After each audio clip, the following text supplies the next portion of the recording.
Welcome to Spiritually Clatchet. It's a safe place for the real ones to relate.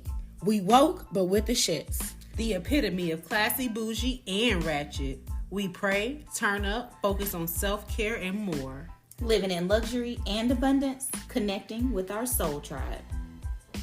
This is Spiritually Clatchet, the podcast.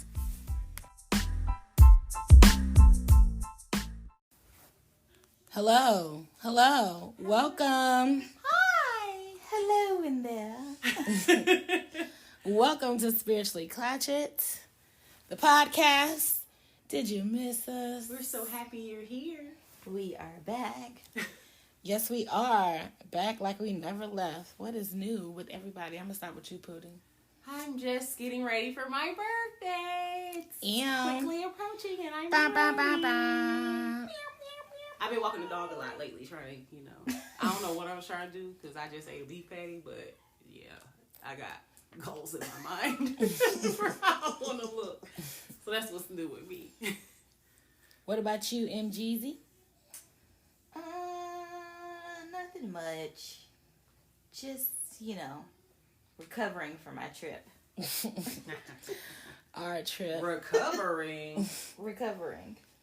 Yeah, first I of all, can't hang. Yeah, I think I can. You can't hang? I cannot. out a so lot. we need to have a discussion. Okay, this is good.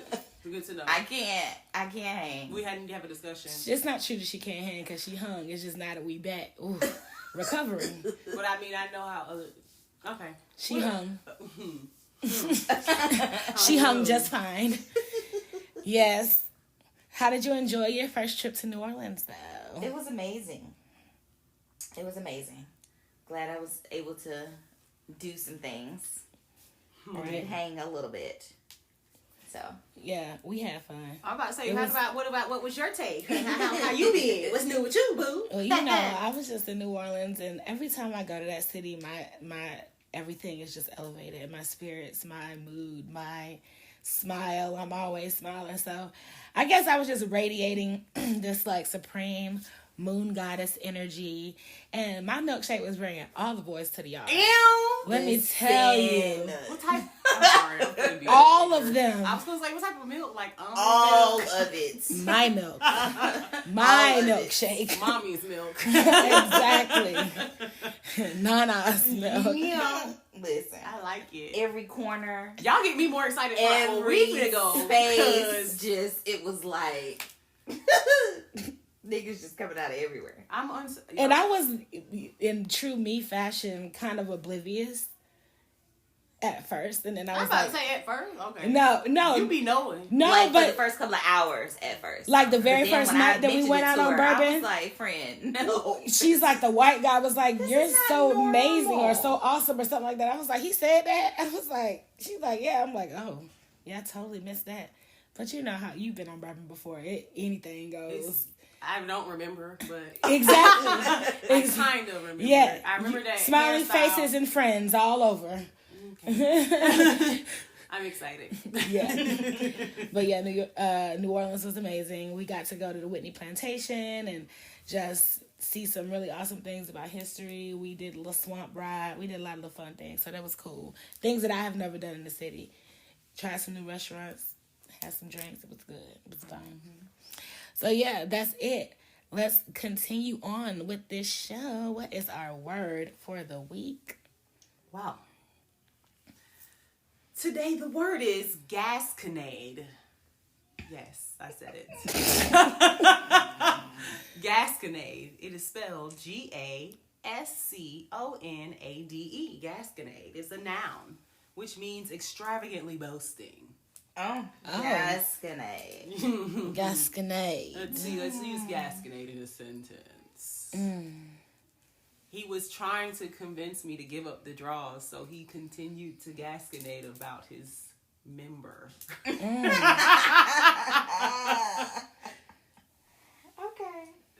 You got one in No, I just see the Queen in Bridgerton. When I hear the word gasconade. I don't know. Her fucking little giggle that she got. Gasconade. Boasting extravagantly. I feel like the further along I grow in my life, the more I gasconade in the streets of the world. No, I don't. We gonna come back. Or y'all can surprise us. Gatorade. Oh. Quench your thirst.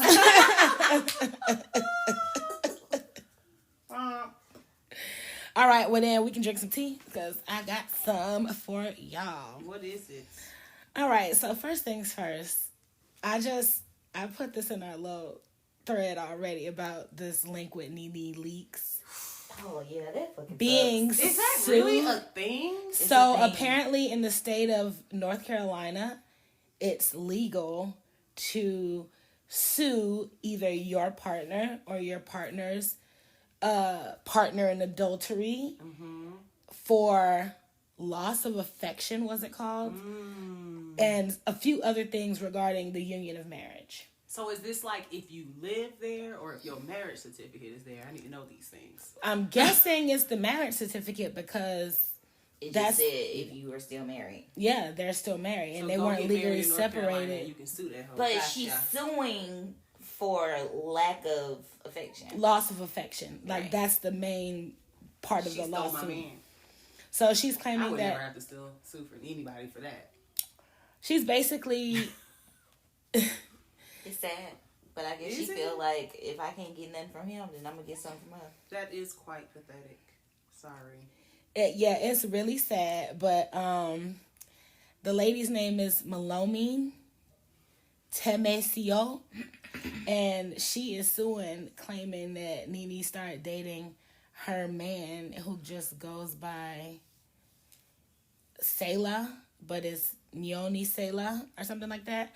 But when they started dating, they were still married, and she was not aware of the relationship. She's stating that Nene... They were still married? They were still married, and she was unaware that he and Nene was fooling around, basically. She alleges that Nene caused her marriage to collapse, and she was humiliated publicly when Nene posted her husband online. She claims she suffered emotional distress, mental anguish, and loss of affection. So, apparently it's 7 states. North Carolina is just one of them, where a person can sue a spouse's extramarital partner for alienation of They affection. do that here? I mean, I don't know, but they, you know, Too late for me, that's a but- Google search. She's suing for more than $100K for stealing somebody's husband. So But I was want to like, know if Nene knew. well, in the That he was famous married. words of Nene Leakes, close your legs to married men. That's very, very true. That's what That's she number had one. said out of her own mouth when she was trying to shade whoever that was who was entangled with somebody's husband or possible husband or whatever. Whatever the story was, it wasn't enough for Nene to be like, oh, there's a reason. So what's the reason here? What was the reason? What's the reason here? You know what I'm saying? So I feel like if you took it upon yourself to... Damn, I should have sued that hoe. It's legal in Georgia too? Oh, well. Now you know. She ain't had no money. The more you know. Next time, y'all bitches better watch out. I'll take all your wigs or something. That bitch. part. That Corolla will be mine. They get good gas mileage. Free car for the kids. That part. But yeah, so yep, she's being sued. And she hasn't really said anything other than like, that's not true. I wasn't under the impression that he was married, but she kept it real light and kind of no comment. That's not true. And It wasn't even like that. yeah. Mm. Okay. That's what they all say. Right. So next, have either one of you seen this video Nope. of King I scrolled right past it. I just knew it was some foolishness. showing out at the Waffle House on these people? So of course, because I wanted to talk about it, I had to watch it. Yeah. And it was just really entitled and really rude and really just like, you need your ass whooped, you know? Who is this? King, T.I.'s youngest son. Oh. He's now 17 years old. Okay. They grow so fast. Maybe he 18. Whatever. But he goes in Waffle House and he's on live. And he basically is like being real argumentative about the people because something was wrong with his order. They put pickles on his food or something like that. And the video clip that I saw apparently was one much longer. But the clip that I saw, it basically starts off with him telling him like, oh yeah, nigga, I got your whole salary in my pocket right now. Just doing all this like rah, talking to the man. Come outside, bitch. Yeah, I'll be here after you get off work. Just all this. But you got his whole salary in your pocket. How you got time to stay after somebody's job to do something? He sitting there saying just all kind of just stupid stuff, and he's being very antagonistic to the point where the dude was like, I'll jump over this counter on your ass for real, and they holding him back. And he was like, yeah, because you need this job, like just being real rude and nasty. And of course the internet got wind of it and people had a lot to say. So his father, T.I., who's apparently doing damage control or something, comes on his live and says, and I quote, yeah, I talked to him. Me and his uncles talked to him. And I am just perplexed by his necessity to argue with a short order cook. So you downplaying the situation and you gaslighting this person's experience. He's like, the same way he did at the you're comedy club arguing with the host. help. pretty much. You better than that. He basically said, and I'm paraphrasing this, I'm trying to tell him when people at a certain place in their life and, they ain't happy because they ain't doing nothing, they ain't making no moves, and they see you and they see you shining, they gonna want to bring you down. You know what I'm saying? And you don't have time to be engaging with those type of people. Like, not you need to check yourself because you out here being rude for what? There was no, like, I didn't teach my son to be like that. There was no, like, I'm surprised he would even show up in the streets and be disrespectful like this. There was no... Well, who we talking about? But exactly. This the same people who talk bad about the people who been in their life, helping them, working under them for the longest. Oh, why you got to help flying first class and shit like that? Like,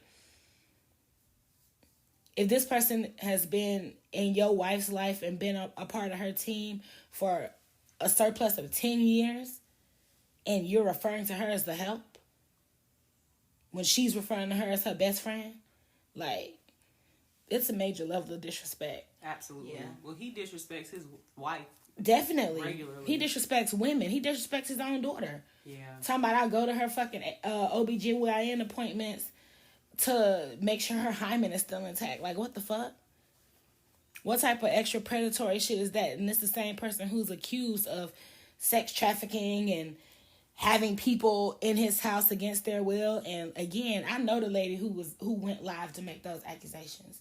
And she's very much an activist before she even started saying his name. She's very much had a nonprofit dealing with sex trafficking already. Like, it's something that's true to her. She's had personal experiences with it. So, it just doesn't surprise me that his son is showing up in the world like this, and then on top of that, that's what he has to say in response to what he's done. Yeah. No. I don't know nothing about any accusations, but Yeah. I know he's definitely been consistently disrespectful just in all the comments he makes, like you said, about women, especially the women in his family. So it's disappointing because he has a huge platform and is a huge influence on a lot of the men we interact with regularly, and it's like, so that's really what you stand for. It's really horrible. It just makes you wonder, like, but you have daughters, so you don't, the same way you show up in the world, especially when you have children, is the same way your children are more than likely allowed to show up in the world. That part. So if you're not excusing his behavior, letting him know, like, even if you do feel differently about it, I don't know. That's a teachable moment right there, and his response just leads me to believe that that's not a teachable moment for them. His response leads me to believe that he already taught him. Yeah. Who and what to be. So it's saying, and he's surprised, that he would not even. He's perplexed by his necessity. Like, that don't even fucking make sense. I'm perplexed by his necessity to argue, like, with the short order cook. That's what he's surprised at. Not the fact that you're arguing with a peon, with a person, right? And you think it's okay, right? About his salary, like, what the fuck they got to do? Talk about meet me play like you play pimping, baby. You grew up in a mansion in McDonough. You don't know if this man got a gap on him. Right. Anywhere you want to be met, y'all ass can get it. Right. Wherever you from, why would you play like that? All these people are dying for ridiculous shit. I don't feel like he think he playing. I really feel like he think he about that action. But he is playing. Even the people about that action be playing themselves. Like, why you out here fighting or wanting to die about some food? Mm-hmm. It could have... Yeah, because you taking it to violence. Could have ended way less. Even if they was fighting, you know how many people done got in the fights and died because they hit their head wrong. Mm-hmm. Like, people don't think about just what you willing to risk for something so minute. Mm-hmm. Yeah, and just if you have trying to flex that ego, inflated, and again, he's being who he's been groomed to be. Unfortunately, like, I don't wish any horrible things to happen to him, but I just pray that before there's a rock bottom, he gets a clear picture on being a better person for himself, and just like maybe some of this backlash or some of the light that's been shed on it can get him to see things a different way. Because if he nor his father can see any error in his ways other than the fact that he was arguing with somebody that's beneath his class, like, ooh, yikes. Anyway, so Michael B. Jordan and Lori Harvey have called it quits. Womp, womp, womp. A lot of people are super shocked. Yes, so the reason why is that, of course, there's like a 10-year age difference between them. He's 35 and she's like 25. Mm-hmm. And he's ready for a family. Next level. And she just simply is not. She's like, I still want to be out here in these streets. I still want to be a hot girl. I still want to run and have fun. And I think it's real of her to be able to admit that instead of play the game. Yeah, like, and he, as much as they both say they are deeply in love and still, heartbroken over the split. But one thing I do understand is that two people who want the same thing on different timelines want different things, If he want to be married right now, he want to have kids right now, and she's like, nah, bruh, me, it's a best baby, to go ahead and split. Nah, bruh, me getting married right now, I am 25, bro, you sound crazy as fuck. Like, if that's her truth feeling, I feel like that's the best thing they can do. And what I know about love and real love and true love, like, that shit don't end, it ain't gonna go nowhere. So if she go back out here in these streets and realize, ooh, ain't nothing out here for me. She better realize before I get to LA. That's all I know. Bump her. I'm gonna be ready. What you talking about? She's deleted all their pictures off her Instagram, but he still got hers up. So it's Lori, there's nothing out here. Stop playing, girl. What she need to do that she can't do with him? She done already had every fuckboy on That's Earth. what I'm saying. I hear she done been with Future, done been with Trey. You don't want the family, like the kids. You in love, girl? You are tripping, and it's okay. Fumbling. More for me.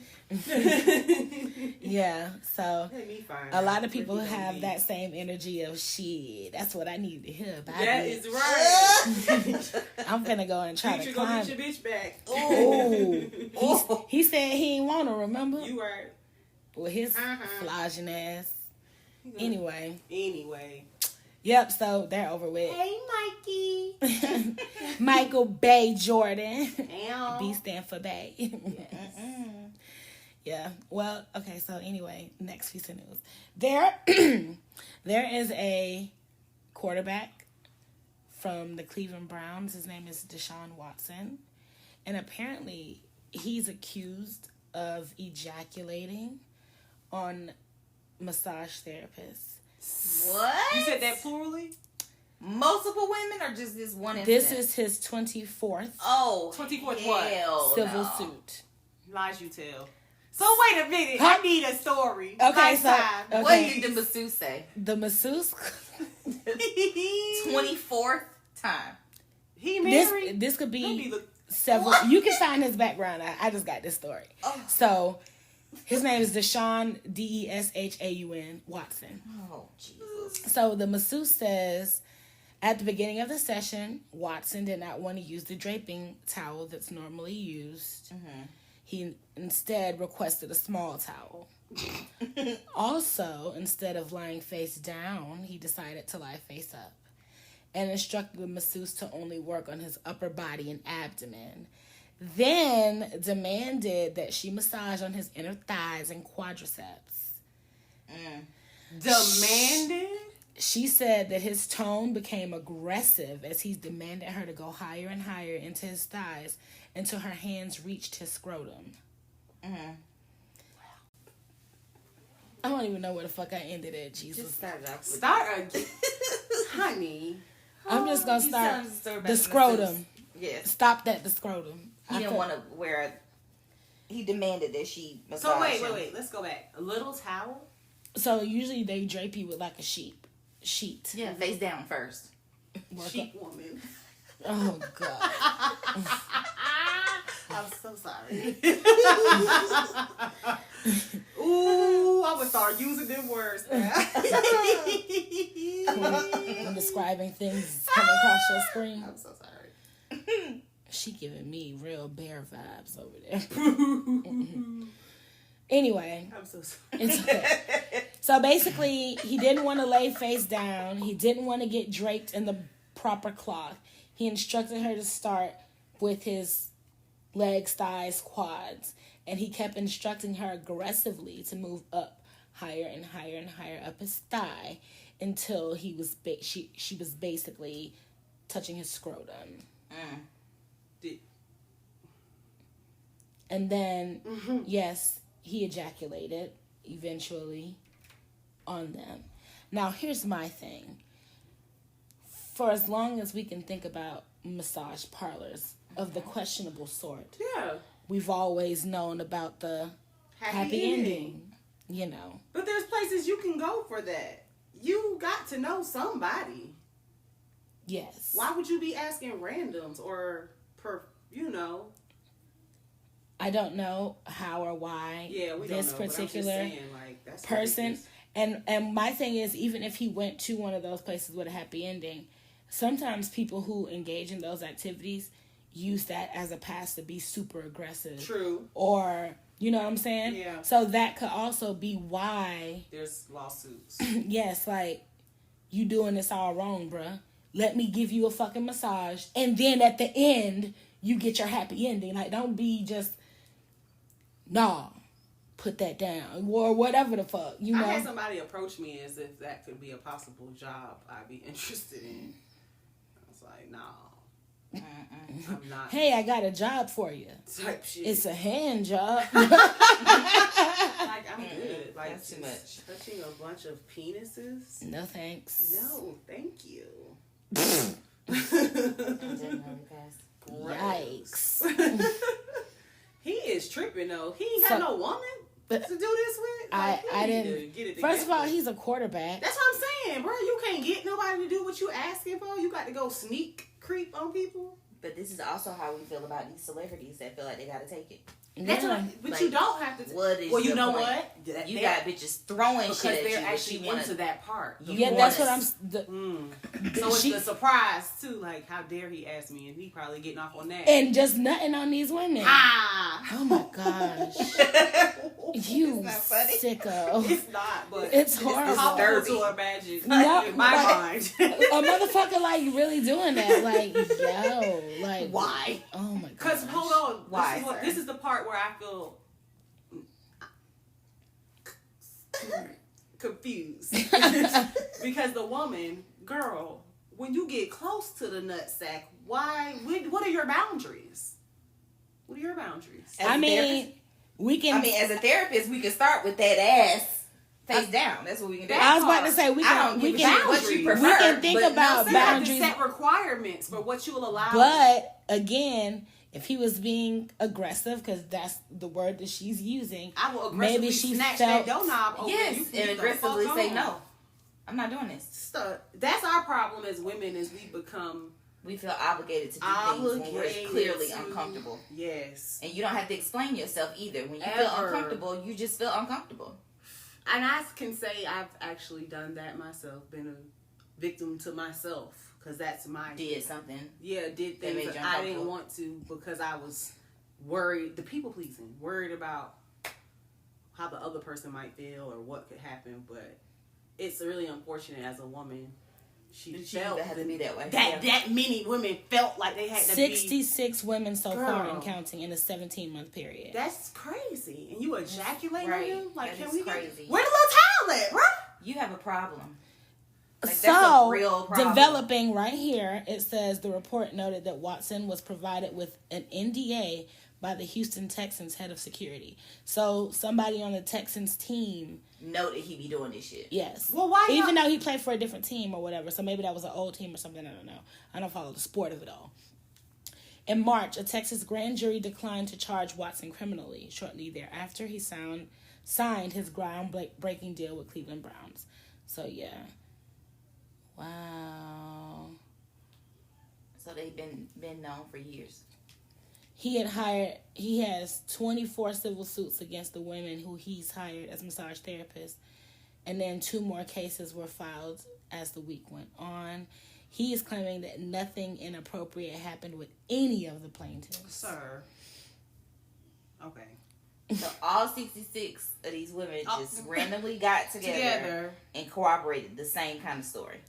So the pattern of his behavior is he reaches out to make appointments over Instagram. So he's not going to massage happy ending parlors. He's reaching out to people on Instagram who give massages. Mm-hmm. Exposing himself during those appointments, directing the therapist to focus on his groin, moving his body so that his penis would touch their hands, and requesting sexual acts. In some cases, Watson's coercion went further. Per the Times, one woman who did not sue or complain to the police told the Times that he was persistent in his request for sexual acts during their massage, including begging her to put her mouth on his penis. Yo. Did she do it, though? Additionally... She did it. That's why she ain't tell nobody. Now you want to talk about it, though. Additionally, the Times investigation revealed that Watson had used a non-disclosure agreement with some of the massage therapists, and that the document had been provided by the Houston, Texas head of security, Brett Nakara. Are we surprised, though? No. They basically said that they weren't aware of him using those rooms for that purpose. Whatever. Even though the grand jury in Texas decided not to file any criminal charges against him, he got a civil case, and it only takes 6 people or 7 people to file a civil lawsuit. So he got 66 or some shit like that. So he's gonna be fucked. And at this point, now that you've done something and you black, they can publicly just be like, because of your things, you no longer pay for the NFL, so you just fucked yourself all the way around. Like, I can see a white boy having to deal with this and still get to play football. Yeah. Not you. That's not gonna happen. But it's so real. Too bad, so sad, my nigga. Like, should have thought about it. Should have thought about using the big head instead of the little one.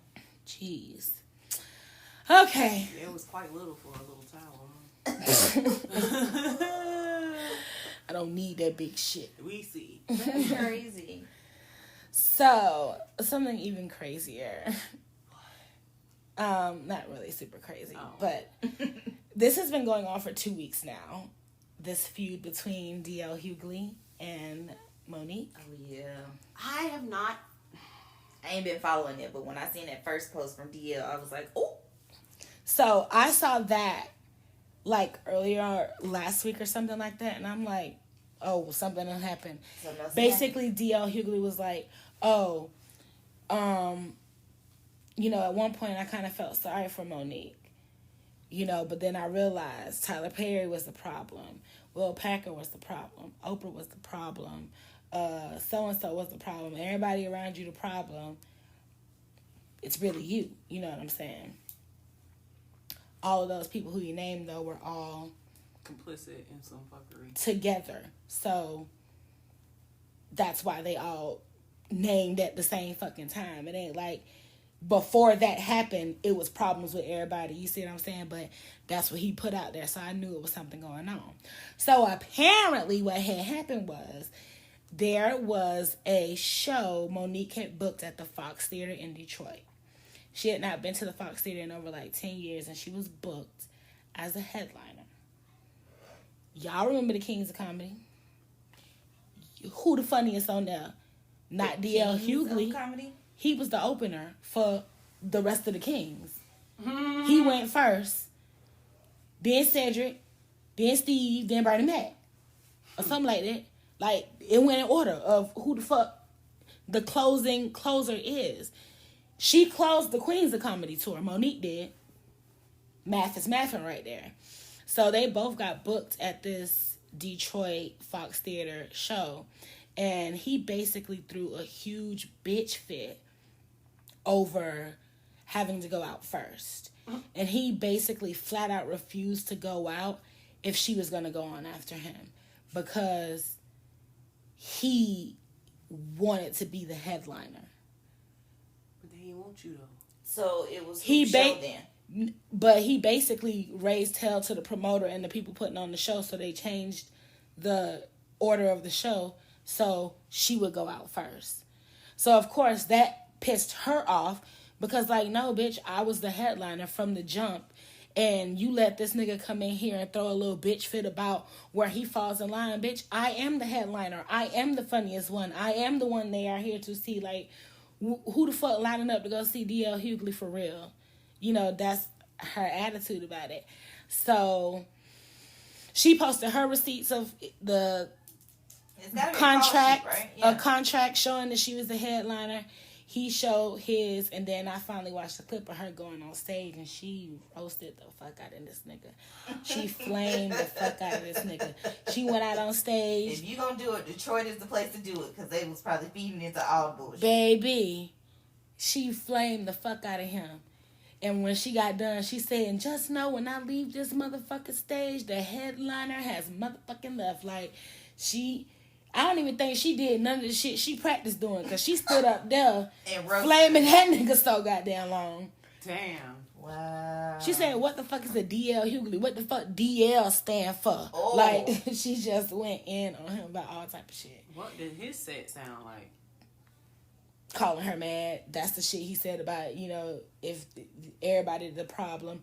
Then he went and said, you know, Precious wasn't no fiction. It was a autobiography. Okay. The crazy thing is that's a super duper low blow because it's a lot of parallels in that character that she played. She was a victim of abuse, a victim of incest. Like, Monique's real life story has these things in it. So even if you want to get petty, like, that's some next level, like, low blow shit. So now it is a whole nother week later, and now Monique done talked about his parenting, Monique done talked about his kids, Monique done Well, you went there. And now the daughter You opened it up with Precious, though, baby. That's... You open it up. Everything. You open it up by starting a but bitch fit over. You did the bitch fit on the behind the scenes part. She brought it out there, and then you did all that extra shit, and you thought. She said, "But one thing about me, I'm gonna say it. I'm not. That's a part of the reason why people don't like me. I'm not finna just let some shit happen to me and be quiet about it. I'm not finna victim in the corner. I'm gonna call shit out, and they don't like that about me. But I don't give a fuck because the people who like that about me fuck with me, and that's why I'm here right now." And I'm like, that's some real shit. You know what I'm saying? Like, you gotta stand on the shit you believe in. And you got to. She stand on what she believes in. Because people who don't respect it aren't worthy of their energy anyway. Yeah, so I feel like it's very petty, very childish. DL Hughley has said some horrible things about black women in the past too, just in general. Oh, so God. he don't respect. Chris Rock?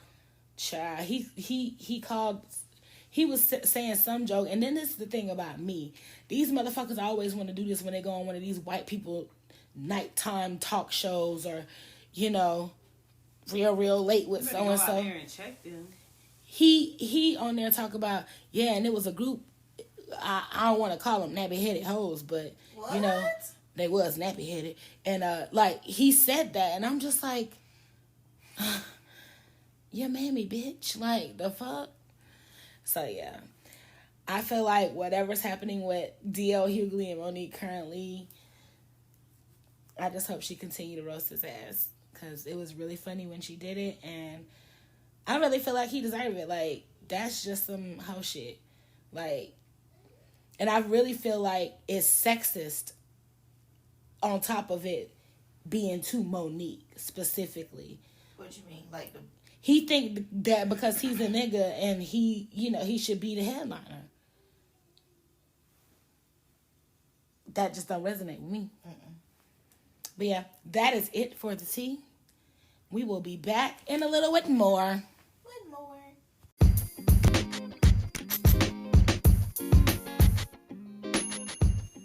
Thank you for tuning in to Spiritually Clatchet, the podcast. I know you're enjoying yourself thus far. Otherwise, your ass would not be here. You can upgrade your subscription from loyal listener to engaged audience member by reaching out to the show via Instagram at Spiritually Clatchet, on Twitter at SC the podcast. Send us an email to spirituallyclatchet@gmail.com, or head on over to the anchor.fm app, where you can leave us a voice message or ask us a question at anchor.fm/spirituallyclatchet. We need your feedback so we can offer you advice when you need it, or provide you with a safe space to air out them grievances. Recommend us a word for the week, and you know we need you to bring us your horror stories each and every week so we can keep all these signs accountable. That's right. That's SPIRITUALLYCLATCHET, Spiritually Clatchet, on all platforms. We look forward to hearing from you. Now, back to your new favorite show. Ew.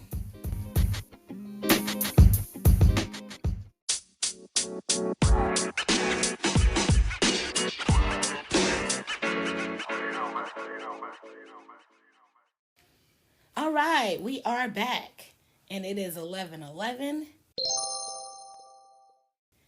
and it is time for us to get into the main topic of conversation. And we are talking about attachment styles. Yes, attachment styles and the roles they play in relationships. So, yeah, MJ sent this quiz in because she ran across something that was going to scramble our eggs, and she decided that we should be all in the bowl together. So, we took this test. And we're going to get into the results of the test and also what all this actually really means. So, according to psychiatrist and psychoanalyst John Bowlby, one's relationship with their parents during childhood has an overarching influence on their social, intimate relationships, and even relationships at work in the future. There are 4 different adult attachment styles, which are anxious, also referred to as preoccupied; avoidant, also referred to as dismissive; disorganized, also referred to as fearful avoidant; and secure. So, first things first, let's just talk about these results. What is your attachment style? Well, my attachment style is fearful avoidant. Okay, so that was the third style, as disorganized also. And then Pootie. Same. Fearful avoidant. And also mine, fearful avoidant. So,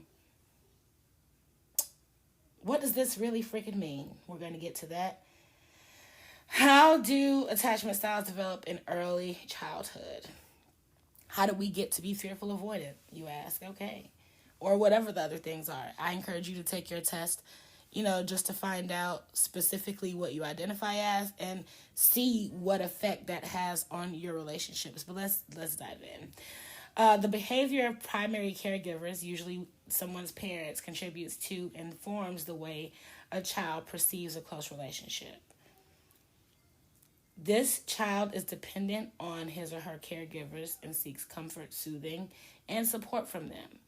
If the child's physical and emotional needs are satisfied, he or she becomes securely attached. Right? So that's, I guess, the secure style. This, however, requires that caregivers offer a warm and caring environment and are attuned to the child's needs, even when these needs are not clearly expressed. Misattunement on the side of the parent, on the other hand, is likely to lead to insecure attachment in their children.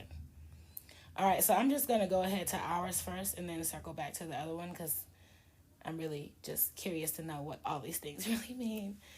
So, number 3 is disorganized, fearful, avoidant. The disorganized type tends to show unstable and ambiguous behaviors in their social bonds. For adults with this style of attachment, the partner and the relationship themselves are often a source of both desire and fear. Yum. Fearful, avoidant people do want intimacy and closeness, but at the same time experience troubles trusting and depending on others. You are preaching today, okay? They do not regulate their emotions well and avoid strong emotional attachment due to the fear of getting hurt. All right, so let me run it back to the top to see what these other ones are. Anxious and preoccupied, that will be the first style. For adults with anxious attachment style, the partner is often the better half. The thought of living without the partner or being alone in general causes high levels of anxiety. People with this type of attachment typically have a negative self-image while having positive views of others. People with this attachment style value their relationships highly, but are often anxious and worried that their loved one is not as invested as they are. There's a strong fear of abandonment present, and the attention and care and responsiveness of the partner appears to be the remedy for their anxiety. On the other hand, the absence of support and intimacy can lead to the anxious and preoccupied type to be more clinging and demanding, preoccupied with the relationship and desperate for love. I feel like at some stage in my life, I was definitely this person. And then I got so deep into another person and got let down and shattered and sad that I was like, nah, I ain't never gonna do this shit again. I'm sure that I've had that anxious to grab on style because I do have that fear of abandonment, and that's something that I'm still working through. That have either of you ever felt this correlates? This ain't in my life anymore. Yeah. What about you? Do you feel like you've ever had an anxious attachment style or preoccupied with the other person kind of style of attaching to someone? Yeah, probably in the beginning. In the beginning of every relationship, I have a history of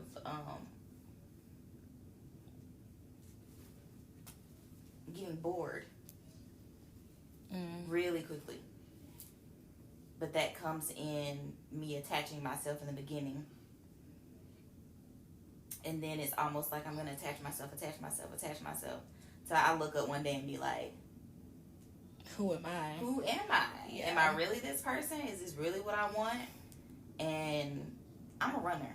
So it's like, I feel like we probably moved down the list. I don't like this. So we're almost going to be we're secure. Almost there. Because I'm thinking about it and I'm like, this sounds like it's progressive. And then the next one is avoidant dismissive. So after you cling, you flip to the opposite. Yeah. Okay, so let's get into it. Yeah. So the dismissing avoidant type would often perceive themselves as lone wolves. I went through this whole stage for the past. What I said. Strong, independent, self-sufficient, not necessarily. It's levels to this shit. It's levels to it. Not necessarily in the terms of physical contact, but rather on an emotional level. These people have high self-esteem and a positive view of themselves. The dismissing avoidant type tend to believe that they don't have to be in a relationship to feel complete. They do not want to depend on others or have the others depend on them or seek support or approval in social bonds.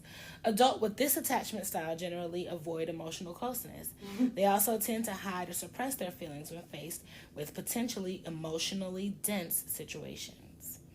Feels like stages of grief or something. Attachment styles. This is the stage of your life. And then, of course, the fearful and avoidant, you know, basically, like we said, are unstable, show unstable and ambiguous behaviors to their social bonds. Yes, hot and cold. Because we're trying to balance. I've always been like that, though. Again, it's a desire and a fear at the same time. I really want it. Yeah, I really want this, but I'm so afraid. I'm so close, but I'm not going to do it because I'm so close. Yeah, and basically it boils down to regulating the emotions and allowing the attachment to happen without it being overly dependent. Say that one more time, because my brain blanked out when you said that. What? I mean, the key is basically to regulate your emotions and avoid a strong attachment to person. Like, because when you're dealing with somebody, you're gonna want to attach to them in some way, but you don't want it to be. Are you though? Are you what? Are you gonna want to attach? Yeah. If you care. Yeah. That's what you just said at the beginning of every relationship. That's how you start. But if you overdo it and you don't have your feelings in check, you gonna get to the point of who am I versus attaching in a healthy way to where it's. Yeah, that's exactly what happened in the last situationship I had. Like, first date, and I was like, yep, this mine. Attached. I literally kind of said that to him too, and he was like, girl, relax. Like, what do you mean relax? You love I am me. relaxed. I love you. Like, we go together. we go together, bro. I did that too. I did that. I did that. But I realized I was doing it. I realized I ain't give a fuck. Oops. And then I just disappeared. Detached. Attached, detached. Gotta go.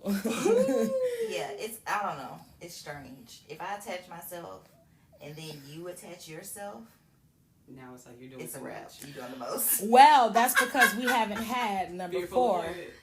A secure attachment. Don't attach yourself to me, please. So the 3 attachment styles we already talked about are insecure attachment styles. Right. The opposite of Secure. what we are seeking. So that's a part of why we don't ever get kind of that place. And they said slow down and regulate your emotions. Yeah. Because being fearful avoidant, you don't regulate your emotions well. To have a whole episode You go from one side of the coin to the. mean? I mean, put it on the list. How there's got to be a guide to doing so, other than fucking breathing and meditation. Watch now. I'm gonna Google that shit to try to look it up for the next episode. Top one. I don't want to fucking hear that. I need some alternatives. They should have just said that. Man. Meditate. Don't tell me to check my emotions, bitch. Regulate. What am I supposed to do with these emotions? Check them how. And avoid strong like emotional attachment. Chicken. So, these 3 insecure styles are characterized by difficulties with cultivating and maintaining healthy relationships. In contrast, the secure attachment style implies that a person is comfortable expressing emotions openly. Adults with a secure attachment style can depend on their partners and in turn let their partners rely on them. Relationships are based on honesty, tolerance, and emotional closeness. The secure attachment type thrive in their relationships, but also don't fear being on their own. They do not depend on their responsiveness or approval of their partners and tend to have a positive view of themselves and others. I'm kind of almost there, but the first part had me fucked up. Yeah. So the emotional part. It's so based on this attachmentproject.com article, it says it's completely normal to recognize features of different styles in your history of intimate relationships. Attachment styles can change with major life events or even with different partners. An insecurely attached individual could form a secure bond when they have a securely attached partner. There's hope in that. A person with a secure attachment style could, in contrast, develop an unhealthy relationship behavior after experiencing trauma or losing a loved one. So there is no need to fit any specific profile. Even if... So just be insecure. No. No, they're basically just giving you, like it's okay, you're fucked up. It's okay that you have these emotions now, up. but eventually you can turn your lack of into something that's more secure. It says... Is it insecure to ask a partner to take this test? No, I mean, I feel like... Yeah, can you help me? I don't feel like that's an insecure thing. Like, I feel like it's a piece of knowledge. It's a tool to understand. It sheds light on who you're speaking with. It sheds light on your the behaviors that you have when you're not aware of kind of what you're doing, when you kind of just being. You can look and be like, okay, now that we have a scale to measure this shit on, ooh, child, or okay, girl, wherever you fall on that like shit. your actions now start to make sense. Yes. I'm securely attached to myself. Because when I took the secure attachment, I was not dating. The first time I ever took it. The test. And now that I'm actually trying to date, you realizing I'm fearful avoidant right now. I got to check that. So it says chances are many of us don't fully belong to the securely attached group. Most of us don't. Even if we think we have stable relationships, there might be patterns in our behavior that keep bothering us or making us stressed or unhappy. Unfortunately, some individuals will recognize themselves in one of the 3 insecure profiles, the less healthy ones. In that case, it is preferable and highly recommended that they address the issue actively and, if necessary, seek individual psychological help. It is not necessary. This struggle is simply not necessary, as there are many ways to heal and recover from attachment disturbances. Strongly expressed insecure and unstable attachment styles can cause anxiety, depression, and other mental health issues. But it's not necessary. You can... Or vice versa. What do you mean? Mental health issues could cause insecure attachments. I mean, it could. It might be a double-edged sword. So it says, now they're like trying to sell us on something else, I'm guessing. Are you tired of struggling with or ruining relationship after relationship? Right. Are you embarrassed about being too clingy? Are you desperate for love and attention? Are you fed up with feeling anxiety over whether your partner loves you? Ready to learn how to tolerate emotional intimacy and start trusting and relying on people? No. Sorry. Well, either way, if you want to change your attachment style, you need to put effort into it. Whether you are working with a close friend, on a podcast, a therapist, or a book, consistency and effort are fundamental. They also offer attachment style digital workbooks on this website. And doing the homework. I'm just playing. Yes, you are. They offer acknowledgement is enough for me. Attachment style digital workbooks, and it'll help you. It says build more secure relationships with everyone around you. Just I guess it's just questions to answer and just more thought-provoking things to give you better insight on who you are and how you can work through the things you'd like to change and get to a secure place. So do you think you're fearful of avoidant just in romantic relationships or both? Like relationship with your friends and romantic relationships? I think I have secure attachments with my friendships. But I feel like I don't have a problem depending on a friend, and I don't think my friends have a problem depending on me if they were to need something. I don't think that the distrust is there for me to even second guess anything. I'm very secure in my friendships. Now, if something happens, like where a friend violates my trust or something like that, that's going to make a switch in from being secure to being something else. And then I might be fearful avoidant where I would really want to be closer with you and be in a different place with you in this relationship, but I can't because I'm fearful of the shit you just already pulled might occur again. So I can see how that could even change in a friendship. But as far as, I'm sure there's probably relationships with family members that I'm fearful avoidant with currently just because of things in the past. And there hasn't been enough consistent opportunity to change that opinion or see them in a different light completely or be secure in that just yet. But I'm not fully running away from it. I'm just not finna just attach on it either and be like, yep, this is it, you know. Yeah. I'm looking to see something to give me that security, and I feel like I can be in that place. But what about you? Do you feel like you see this in your relationships with, like, outside of romantic relationships with friends or family or whatever? Yes and no.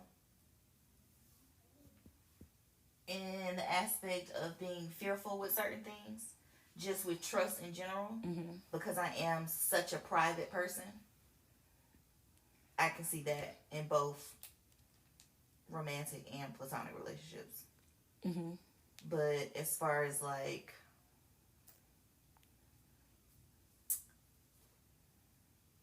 yeah, all the way around, I can see that. Because some things I am just not going to say. And that could just also be, I've just been conditioned to not say a lot of things. What about you? You feel any parallel or overlap in, like, other relationships other than romantic ones with your attachment style? I would say mostly, yeah, I would still say fearful avoidant in all my relationships. And that's just more of a way I move in coping with my own issues. I can become, like, avoidant because I'm afraid to be vulnerable in certain situations. So, and that's not just Oh, no, I might have fucked up. What'd you fuck up? Well, because I clicked on how fearful avoidant attachment develops in childhood. Like, how did we get this way? What are the things that were happening or missing? Because it's very specific as to what things would be, what conditions will bring up this attachment style. Or if, like, overall in your life, you might feel like we've been in all these different places, but overall I'm fearful avoidant for the most part throughout my life or whatever. So, like we said earlier, it's also known as the disorganized attachment style. In adulthood, that's the fearful avoidant attachment. And this is thought to be the most difficult. Yikes. Sadly, this attachment style is most often seen in children that have experienced trauma or abuse. Makes sense. The fearful avoidant attachment style occurs in 7% of population. All right, now how true is that? And typically develops the first 18 months of life. Sometimes parents could have behaved aggressively. The child could see them as scary. I don't feel like that. I feel like I did have trauma, but it wasn't in the first 18 months. It was in the first 5 years. Still a very developmental place. But shorthand, the caregiver who had the child who comes up with this fearful avoidant or disorganized personality attachment maybe have been erratically or bizarrely causing their child to see them as frightening, might exhibit contrasting and unpredictable behaviors toward their child, such as acting affectionate on one hand and aggressive without any clear rationale. They potentially had a chaotic childhood of their own, or might be overwhelmed by the prospect of parenting as they lack confidence in their abilities. So those 4 main points are the things that could cause that unhealthy attachment. And apparently there's a cycle. So there's need, hunger, lonely, uncomfortable, I'm in pain. Then there's rage, angry, helpless, hopeless. And then there's lack of relief, neglected, ignored, or still in pain. And then there's trust. I am not okay. Adults are not okay. The world is unsafe. And then there's more need that just doesn't get met. So that's really kind of sad and scary to even think about. Yeah, I said it. I fucked up. I should not have clicked that. But it makes perfect sense. A baby or a young child with a fearful avoidment might behave in bizarre ways. They be scared to look their parent in the eye. And they'll show conflicting actions such as seeking attention and then shutting it down. That's crazy. Anyway. Not feeling secure. Having difficulties in allowing themselves to be vulnerable. Having difficulty self-soothing. Desire, comfort, and love from their parents, but also fear them, you know. And behave conflicted towards their parent or caregiver. So, yeah, I mean, if you have kids, that's something to look out for, I guess, you know. And not take it as, I guess, a sign of disrespect or a blatant whatever. Like, it might be some things that, you know, a kid can't verbalize. You know, are you scary? I don't know. Might very well be. Yeah. Y'all want to add anything else to this thing? This attachment styles and talking about it? No, not necessarily. All right, I well. saw it was enough for me to grasp onto it and add it to my things list to work of on. shit to work on. Well, this article and many others like it can be found on theattachmentproject.com. Not only does it have a number of information regarding the attachment styles, it has a lot of resources to heal that. They have workbooks, they have attachment and bonding exercises, exercises and coaching on how to set your boundaries, emotional alchemy, and balancing attachment relationships. Also a blog and a bunch of other great information that could help you. So if you would like to know more, go ahead and visit theattachmentproject.com and see what they could do for you. That wraps up 11:11. We will be back with more.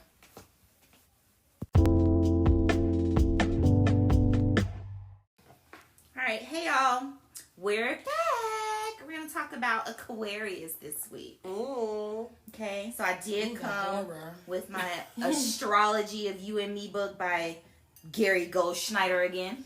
All right, Mr. Goldschneider. Yes, Mr. Goldschneider. What if it's a woman? I'm sorry. Go ahead. Gary. A woman named Gary. You never know. I mean, stranger things have happened. Exactly. I seen somebody name their daughter Charlie. Not Charlie. Richard. Wow. See? Well, I mean, I have a unisex name, so Richard is not a unisex name, though. If you want it to be. Okay, Matthew. Gary can be. Or like guys named Brittany. All right, Joseph. Y'all thinking? Let's get it done. Shannon. Ashley. Tracy. I know a male and a female Shannon. Me too. Me too. That male's kind of bitch-like, though. Oh, yes, indeed. He is. Definitely. Dated him. Totally dated him. But the female is bitch like too, shit. I mean, Actually obviously. was. That was the first girl that I ever cheered with that I just did not like, and she just did not like me. And I'm like, baby, what's your tea? I just wanted got to be here. Like, everybody likes me. I just That got part. here. Why don't you? Something's wrong. Okay. Haters gonna hate. Well, you know what? I was told once upon a time by a friend of mine that sometimes when you dislike people that everybody else like, it's something in you that you see in them. That It's you don't always like. that when you dislike somebody. But what it's a was reflection you? of What some was shit. it? I was like, oh. First of now all, it's a this is reflection of cheering. me. Like, You're literally the You captain. did not dislike somebody that everybody else liked. She did. This is my thing, though. This is one of those situations where I hear somebody don't like me or is jealous of me, and I'm like, why? You're the captain of the cheer Right. team. I barely made varsity. They was literally talking about cutting me 2 days ago. And I came back and showed out on all my shit. And I'm on the varsity team because that's who she is. She's varsity. Like, bitch, you was stumbling. Okay, y'all different. Got it. And I'm back. But she just really just had an issue with me. And I'm like, girl. She saw your shine from the inside and she was scared of it. That I wasn't going to get good enough to take your job. You had been cheering on this JV team. Not JV You team. could have, though. What's the And thing she knew called? that. Little League team. Probably since she was old enough to be on the team. Since she was 4.5. we in the 7th grade division, the middle school division. We, like... Friend, you were a threat. There's no other reason for it. She was fucking like, why? You, like, cheer, you play volleyball, you pretty, you got long ass hair, like... Bitch, why you bothering me? I'm Ashley. I'm wearing a donut. I'm wearing a fucking fan right now. Like, but you have a personality. Pump it up fan with a bang and a fucking... She probably wanted to wear a fan and couldn't. So she hated me. Yes. Like, either her mom would never allow it or her hair just wouldn't cooperate with the pump it up. Like, You'd be surprised what kids were going Yes. through. Me and my mom was talking about it the other day. Like, I was like, I never knew that about them. And she was like, yeah, they was going through a lot of other things from the outside. I definitely wasn't thinking about that at that age because Of course I was not, going 'cause it through was like, so much. I'm going through my own shit. So But- why I gotta be empathetic to somebody else and they stuff? Girl, fuck you. They should learn how to be nice. That part. Anyway. Sorry, Aquarius. Was we even talking about Aquarius? I don't even know how we got on that. It's Gary's fault. It's Gary. Gary Goldschneider over here. Because we said Shannon. It's Shannon's fault. Listen, All of them. All the Shannons. All of with y'all. they bullshit. Just Unless y'all. you a non-bullshitty Shannon and you listen to this show, then we fuck with you. Yeah. And if you an Aquarius, too. I fuck can with you. pinpoint some Aquarius. I'm a rising. From, My Aquarius is rising. And from my school Raquel. days. Raquel was Aquarius. So what do we know Yes. about... I don't... Okay, You don't I know? know one Aquarius, my stepmom, and I love her, but Okay. that's a different... That's a different dynamic. That's a different altogether. dynamic, right? So Aquarius is January 21st to February 19th. And just off rip, their strengths are they're spontaneous, they're enjoyable, and they're very natural. My rising sign for sure. Okay? Their weaknesses off rip. They're kind of flighty, a little superficial, a little unreliable. Okay? I don't stand on that, but Now, taking it in. on to the Aquarius lover. Because this is, this is what we like to talk about. When involved with an Aquarius lover, you will have to re-sign yourself to the fact that you are not the first nor the last. Moreover, it is quite likely that you are also not the only lover they have at the present moment. Oh, my God. When it comes to matters of love, Aquarians figure they have enough to go around without neglecting anyone they care for. Oh, I ain't with that shit. Consequently, the amount of love they share with any one person is limited in quantity, although the quality Nah, bro. may be high, at least for the moment. That sounds like some bullshit. Those Love looking for bombing. depth and meaning in a relationship may be dissatisfied with what Aquarian lovers dish up, finding it too superficial. They sound like they would be a good match with Sagittarius. They seem like they would just be a good friend. I mean, yeah. Like, They I probably wouldn't would go good with fire because see- they're air. Dating one. Yeah, I could definitely see that. Because Aries, too. I don't know about Leo, because you guys tend to require a bit more... Attention. Yeah, so if they're flying... A lot of it. How that would... I don't know how that Like a would lot of fly. it. But that's probably not everyone. Maybe you know? the superficial part. You can get the attention, but not in the depth, though. Yeah, but not even from a lover aspect. Just from I know you. But from a lover aspect, it just says that they don't know how to Oh, hell no. give all the attention to one I'm person. not with that shit. Like, you have to understand that you're not the first or the last or That's the only. where you lost me. Right, like... Or the last. I cannot be the first, but I I can't need be to the be last the, either. I just need to be the only in Goddamn. general. If I'm dating you, I have to be the only. Yeah, I don't care about first and last because we can break up. Like, Right. that's just what happens. It but just is what it is. But I have to be the only, ain't like, the at goal. all times. No, it's not the goal, but I don't have to be But last. you ain't Like, finna just announce this shit, because now we ain't going nowhere, bitch. I'ma be You young. not gonna be the last. That's what you I not need gonna to do. leave. Right. But I mean, I can agree with that. Working on my secure attachment, it ain't gotta last forever. Like, I'm open to see where it goes. But make it last forever. you right, only right Yeah. here. That, right here and now. Whenever Yeah, we're I mean, together. because that, right, here and now, this is my intention. I'm the only. Yeah, Onlyest. Only. Onlyest only. in a commitment. Because let's not get it twisted. We're not gonna be toxic and be trying to. I'm toxic. I'm the No, only. we're not. We're not. Oh, so toxic. now you feeling it kicking in. We was talking about I'm it the earlier and only, it was quiet. okay? It's I'm the kicking only. in now. Listen, it's always kicked in. just stay silent. I just stay silent. You know, I can respect that. I don't let all the crazy out. If you're just dating, I can respect that sentiment from an Aquarius. Like, I'm dating, so don't. Well, yeah, that's honesty. But like, she talked about relationship and commitment. Commitment, though. Non-committal. What are we committing to if you're not gonna stop on the bullshit? We're committing to fuck with each other when we fuck with each other. Negative. Forever. I will bust out the windows in your car. No Aquarius for me. Yeah, so none of these qualities of an Aquarius seem enticing to me. None. To want to date, to even try to get to know, like, if I Intimately. don't already know you intimately. Does it talk about rising? Because I'm just curious. Do we talk like that or just in general? So the next one, it tells you about how you meet an Aquarius, sex in Aquarius, Ooh, tell me that divorce, children, infidelity, Let's hear finances. the sex part. Let's hear the sex part. So sex and the Aquarius lover. The Aquarius lover is an instinctive feeling for variety, but also has probably thrown a glance or three at the Kama Sutra book.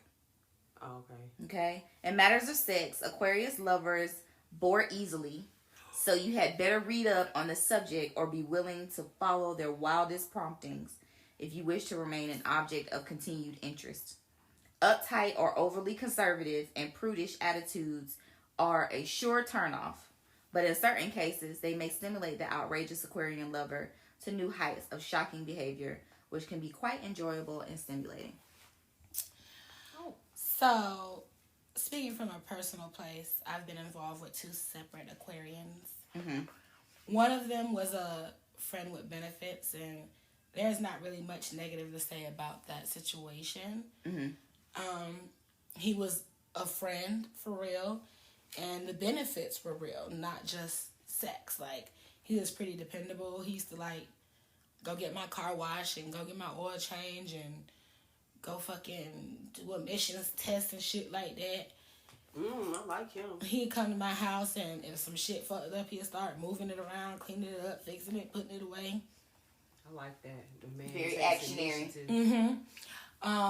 And we had really great sex, but he was having sex with a Scorpio, so I feel like just the dynamic of, like, being a little more open-minded and a little less monotonous and a little more freaky, kinky, you know, whatever, kind of went well together. I like vanilla. No Aquarius for me.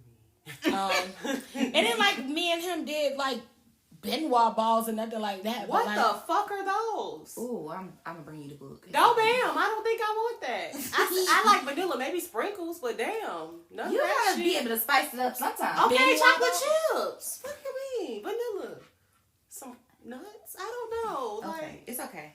Either way, I'll bring the Kama Sutra book. oh, wasn't God. necessarily Benoit balls, but So you're it not was. gonna tell me what it is? It's was balls you entertaining. stick up your stuff. Which stuff? Yo, Cootie Cat. Pick a side, any side. Holes So fill it's them. versatile. Okay. It's balls and they all connected like on I've a seen string. that. like so anal that's beads. what they're called. Yeah, Benoit balls. Okay. maybe that's the name brand of it. I don't know, but that's what I've seen. Okay. I don't know too much about it. Just a little what. It's like anal beads. Okay. No, I ain't done that. I ain't done no anal beads. Ain't done no butt plug or whatever. But anyway, we did like have like public sex and like It was fun. yeah, Spontaneous. Yes, things like that. We Yeah. did do. I things like that. Now the second Aquarius Mm-hmm. might be all the bad shit that was on their list. The flighty, the this, the that. He was definitely a fucking liar. He lied to me about everything. His name, his age, what he did for a living. He lied about everything. Just catfishing. Was it catfishing? I met him in person. He was just a fucking lion. Lajeunesse. Oh, damn. Met him at Zaxby's. Just fucking And lying. he just lying. For no Yeah. reason. Mm. Yeah. That just takes so much energy to me. He I lied. gotta keep up with the lie. He told me he was 4 years younger than me. He was actually like 5 years older than me.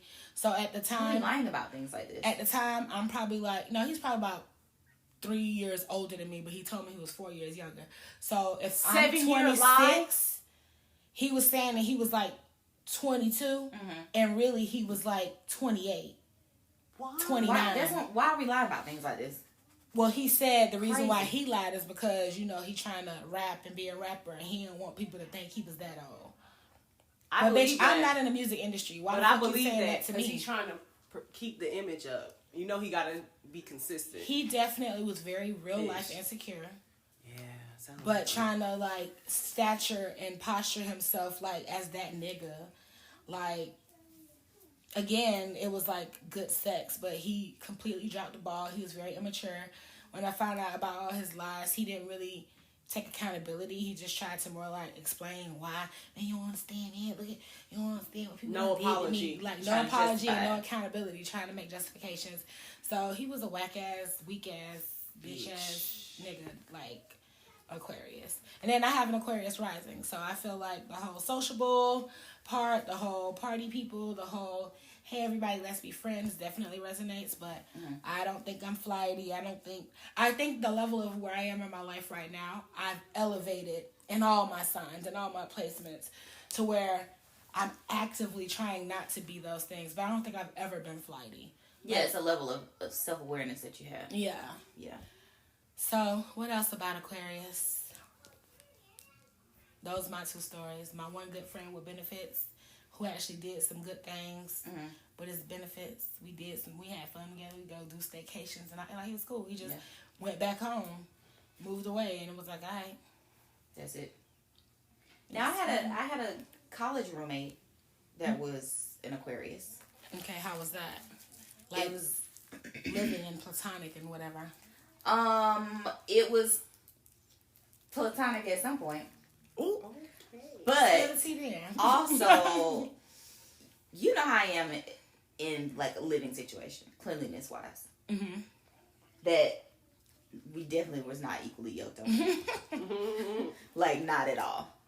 And it was to the point where I was just like, how and why are you this way?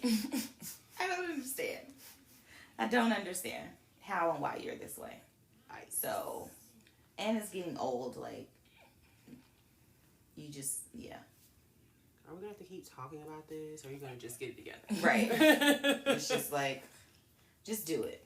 You know, just make a conscious effort to do it. Well, I don't know. I feel like that has more everything to do with, like, conditioning, how you were raised, mental health. But she was all the things. She was flighty. Mm-hmm. She was unreliable. Mm-hmm. She was fun. Freaky deaky. Spontaneous. Like, she was all the things. She was an Aquarius. Yeah. And I'm just like, were you just an Aquarius or were you just like a college student?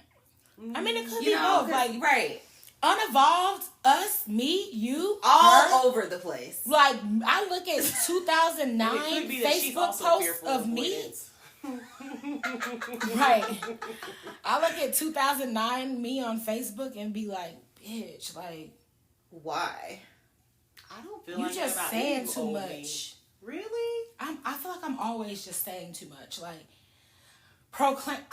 the same way how I always say how I feel when some shit is bothering me, like, in a relaxed setting, I'm the same way. So, on a public forum, like, I don't like this shit. I'm feeling, you know, or if I'm mad, like, I remember when I was beefing with my roommate. You put it on Facebook? That one, I didn't put the specifics, but I wrote, like, this whole dissertation. Poem. Not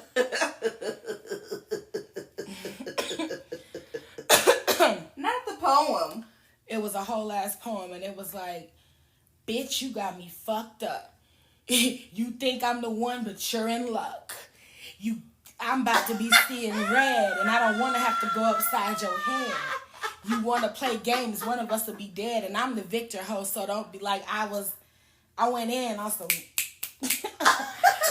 Or just like when I'm mad at a nigga and I'm just like, you know, posting some like, woe is me ass shit. Like, I'm past that point because I definitely was the type of person. Was that like therapeutic for you then? It was probably a form of therapy, especially when I was still writing. Like, I was way more deeper into still expressing myself with words written, you know? Mm-hmm. I was still writing poems regularly then and shit like that. Like, even to the point where, like, I had to just get it out. Because, like, I really wanted to lay hands on this girl because she was, first of all, making where I live super uncomfortable. And then, like, pushing the people who I bonded and made relationships with to feel a certain way about me because she did. So, like, that was the other shit that was just like, we can run this. Right. You know? So, I feel like not checked and not developed, we all could be some really... Like, all the things that's negative on the Scorpio list, like if I just lived in that shit, like vengeful and like spiteful and like sneaky and a liar, and you know, as much as I like feel about honesty, like I couldn't imagine if I was all the negatives about a Leo. Yeah, I couldn't imagine that. I'm sure I got enough of the negatives, child. I mean, of course we do, but to know, like, as an adult, I got too much to lose. The awareness of it, within it of itself, allows you to work on it, at least from the standpoint of, I know this about myself. Then you can get to the point of, I'm noticing this about myself. Yes. Or I'm seeing a pattern of when this occurs or whatever. So, yeah. Well, that's all I know about Aquarius. Oh, another thing I do know about Aquarius is every time I've looked up on the internet, like a list of serial killers or murderers. They're Aquariuses? Aquarius are high on the list. I bet Sagittarius is over them. It's Virgo and That's Aquarius is a shit ton of Geminis. Oh, yeah. Virgo and Gemini does not Virgo surprise and Gemini, me at all. yeah. To be serial killers. Yeah, it was a list, and it was like zodiac sign of like the top 100, and it was like at least, if it was 50 people on that list, at least 15, 18 of them was like Aquarius. Oh, damn. That's crazy. I want to say like Ted Bundy is an Aquarius or some shit. Like it was like, nope, he's a Sagittarius. He's a Sag. Did you look up the list? Mm-hmm. Who else is Aquarius on the list? The one list I said was a lot. They was on there. No, the list I found, they're focusing on the Virgos, Geminis, Sagittarius. Sounds about right nonetheless. Bitch, you got Pisces on here. Oh yeah, Pisces too. But see, John Wayne, think about it. Isn't he the one that John wore Wayne people's skin? is Aquarius? Is he the I one still with haven't the women? I still haven't that's watched Ed Gein. his thing. It's on on Netflix here? though.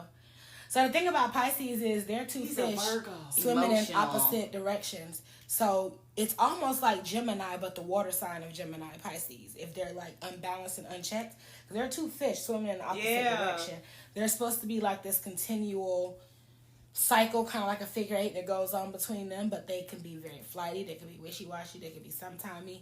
They could be like super duper like affectionate and loving and paying attention, and then like the toolbox killer dude or something like that. No, John Wayne Gacy. He was the one who was like a pastor and a clown and all involved. Yes, and he lived. He had regular neighbors and shit. Oh my who didn't God, know. that is so scary. That's crazy. Oh, That's too much. All right, well that wraps up this week's episode of Horror Stories. We will be back to wrap up the show with advice, grievances, and an affirmation from the gods.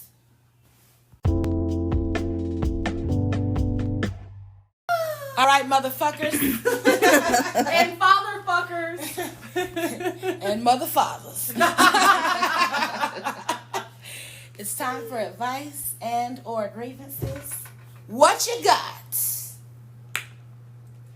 Well, Okay. Let's talk about my lack of time management. Oh my God. Let's talk about how I literally... And I want to talk about it because it has directly affected her. I literally had to Google how not to be bothered. By like she told other me people's that, actions, I was like, because I was so getting upset. And you know me, y'all know me. Kiana is gonna say something. Yes. And I did not want, I purposefully was like, I want to address this, but I don't want to be like, bitch. You know, I didn't want to go in on her because it's like bitch. that's not gonna gonna be and I see all these hoes I ain't want to be on that time. And I also didn't want to be aggravated as soon as I saw her. I didn't want the trip to start off with like negative air, but it's like, bruh, how do we get to this place? We had a conversation. I'm gonna let her run it all the way back. If she skips some parts, I will chime in. Take it to the boat. So just to rewind and recap, we went to New Orleans this past weekend, right? And the night before we left, mind you, the New Orleans trip was just a fly by night. It was like, oh, I want to have a vacation. Maybe 3 weeks and out I said, well, planned. yeah, let's go somewhere. Let's plan it. Like, where we going? So just literally Maybe within a couple of days, we planned events, the weekend, we solidified how we're what gonna was get gonna there, happen. like all these things, right? So the night before, she calls me and she's like, not even the night before, 2 nights before, I'm at her house and I'm helping her pack. Like, she packed her suitcase, all these things, right? That already sound wrong. And then at my house, Who you pack? No, she Nobody. ain't helping me. But I'm see- packing. She just we Right. hanging out while I'm packing and we She's- talking about I'm life. micromanaging because I'm helping her clean as well. Okay. That was my. That was really what That was was really happening. what was going on. That She was- was like, friend, help me keep Just sane. go through the process with Cleaning me and tell me like where I be fucking up, cause bitch, I. And so that you know, turned into she cleaned up in 30 minutes and she packed her bag while she was doing it. So then I get home and I'm like, you know what? I probably should pack. I didn't Right. pack. I legit said probably should pack. In my brain. Did you go to sleep? I didn't go to sleep either. No, she ain't go to sleep. She But stayed what up I to did, 3:35. right? Doing what? What I did was Watching YouTube. I mentally solidified all of my outfits. Mentally. I did. Because what I did was I went through my closet, went through my extra rack, pulled out all the little outfits that I possibly wanted to do based on where we were going, pulled out all the accessories, probably start packing shoes, now. purses, hair accessories, whatever. Like, pulled out all these things and laid it out. Like if you was going to a stylist showroom and he said, I got 10 outfits for you, like I laid it out like that. Suitcase nowhere in sight. Still shoved in the back of the closet. So she calls me the night before and she says, okay, friend, what time can you be over here? Like, if we leave by this time, we can get to New Orleans by this time. So I gave her a window, like. But this is in my defense, in my mind, this is what I heard. If we leave by 12 o'clock, we can get there by 6. Mm-hmm. I'm not counting traffic. Right. I'm not counting potty stops. Right. I'm not counting nothing else except for we leaving at 12 o'clock. That We is can not get there what by we 6. talked about, though. But that's not the solidified conversation. The solidified But that's conversation. what you heard. But that's what I heard because she said it should only take this amount of time. You see what I'm saying? I said. But the it's window. solidified conversation was you get here by 10:30. So no, lies. Let's run it back. And she said, "Do you think you can do that?" And I didn't rebuttal. I didn't say nothing. I was just like, "Yeah, I can get there." Hold on, remix. What This happened ain't the was, day of. No, I'm talking about the phone call. What happened was we was on the phone, and then I said, "So what time you want to be here tomorrow?" I put it on her. What time you want to come? Her response was, "Whatever time you want me there, friend." I said, "Okay, cool, 10 o'clock." The messages say, "I'll see you at 10." It even said 10 o'clock when I text you early that morning. I woke up hella early because I'm like prepared. I'm She cleaned up. texting me It's at like 7:30. 6:30. I said, if you want to leave any earlier, I'm down. If not, 10 o'clock still work. I said, if not, I still see you at 10. It said red at like 7, whatever, whenever she actually opened her eyes. Not actually read, but glanced at. She Exactly. said, I thought I responded. I did. That's fine. Because even if you would have responded, keep going. Oh. So when I wake up, by this time, I call myself waking up early to actually put my items in the suitcase. This is the day of. It's Time was early. 7 o'clock. Okay. So I had been up just as early as she was, but I still get in the habit of doing my other routine and doing things, other yeah. things. And when I am doing other things, in my mind, I'm going out of town. I want my home to be in exactly the right spot. You see what I'm saying? Because I worked in the apartment industry, so I know sometimes people have to come in, and I will be able to know if somebody has been in my home. Right. Because shit is always where it's supposed to be. Yeah. You see what I'm saying? So in my mind, I thought immediately that I responded to her, but I didn't. So then hours go by and it's like 9 something. She's calling and I still ain't picked up the phone, no nothing. And here I am piddling around the house, still packing my suitcase, trying to get dressed, doing all of the things. And then by the time I look at the phone, what time is it? It's 10 o'clock. It's not funny. No, but it's 10:30. When I should have been gone. I done called her Now, twice. because we share this location, is no communication. none. At 10:30, and you supposed to But be you're like- here. But at in my 10:30. mind, I always thought like, okay, I read her first text message. I responded back to her. But what did you? And I just put the phone down. Her response still said, "Nah, 10 o'clock." But it was 10:30. Yes. Said okay. My thought was I said okay. But I no, didn't. I I ain't communicated with her no nothing. She calling, she texting. She At this point, she's like, "Where the fuck are you?" She reeling over here, and that's when I was like, "Oh, I'm finna get this bitch piece of my mind." And so like, when she called, because I'm literally texting like, "Just communicate with me. Just tell me what's up." and when like, she said just be- communicate, it was something that said, "Look at your phone." And when I looked at the phone, she had called and she was calling. And when I was walking out of the door, like grabbing all of my stuff, walking out of the door, she called. And I answered the phone. I said, "I'm walking out of the house now." And she was so silent. She was like, you know how you don't have you to, in trouble like, and your mama, right? I know her side. It was, yeah, I was like, damn. I already know, like, okay. I was like, damn. Right. I was like, got some weed?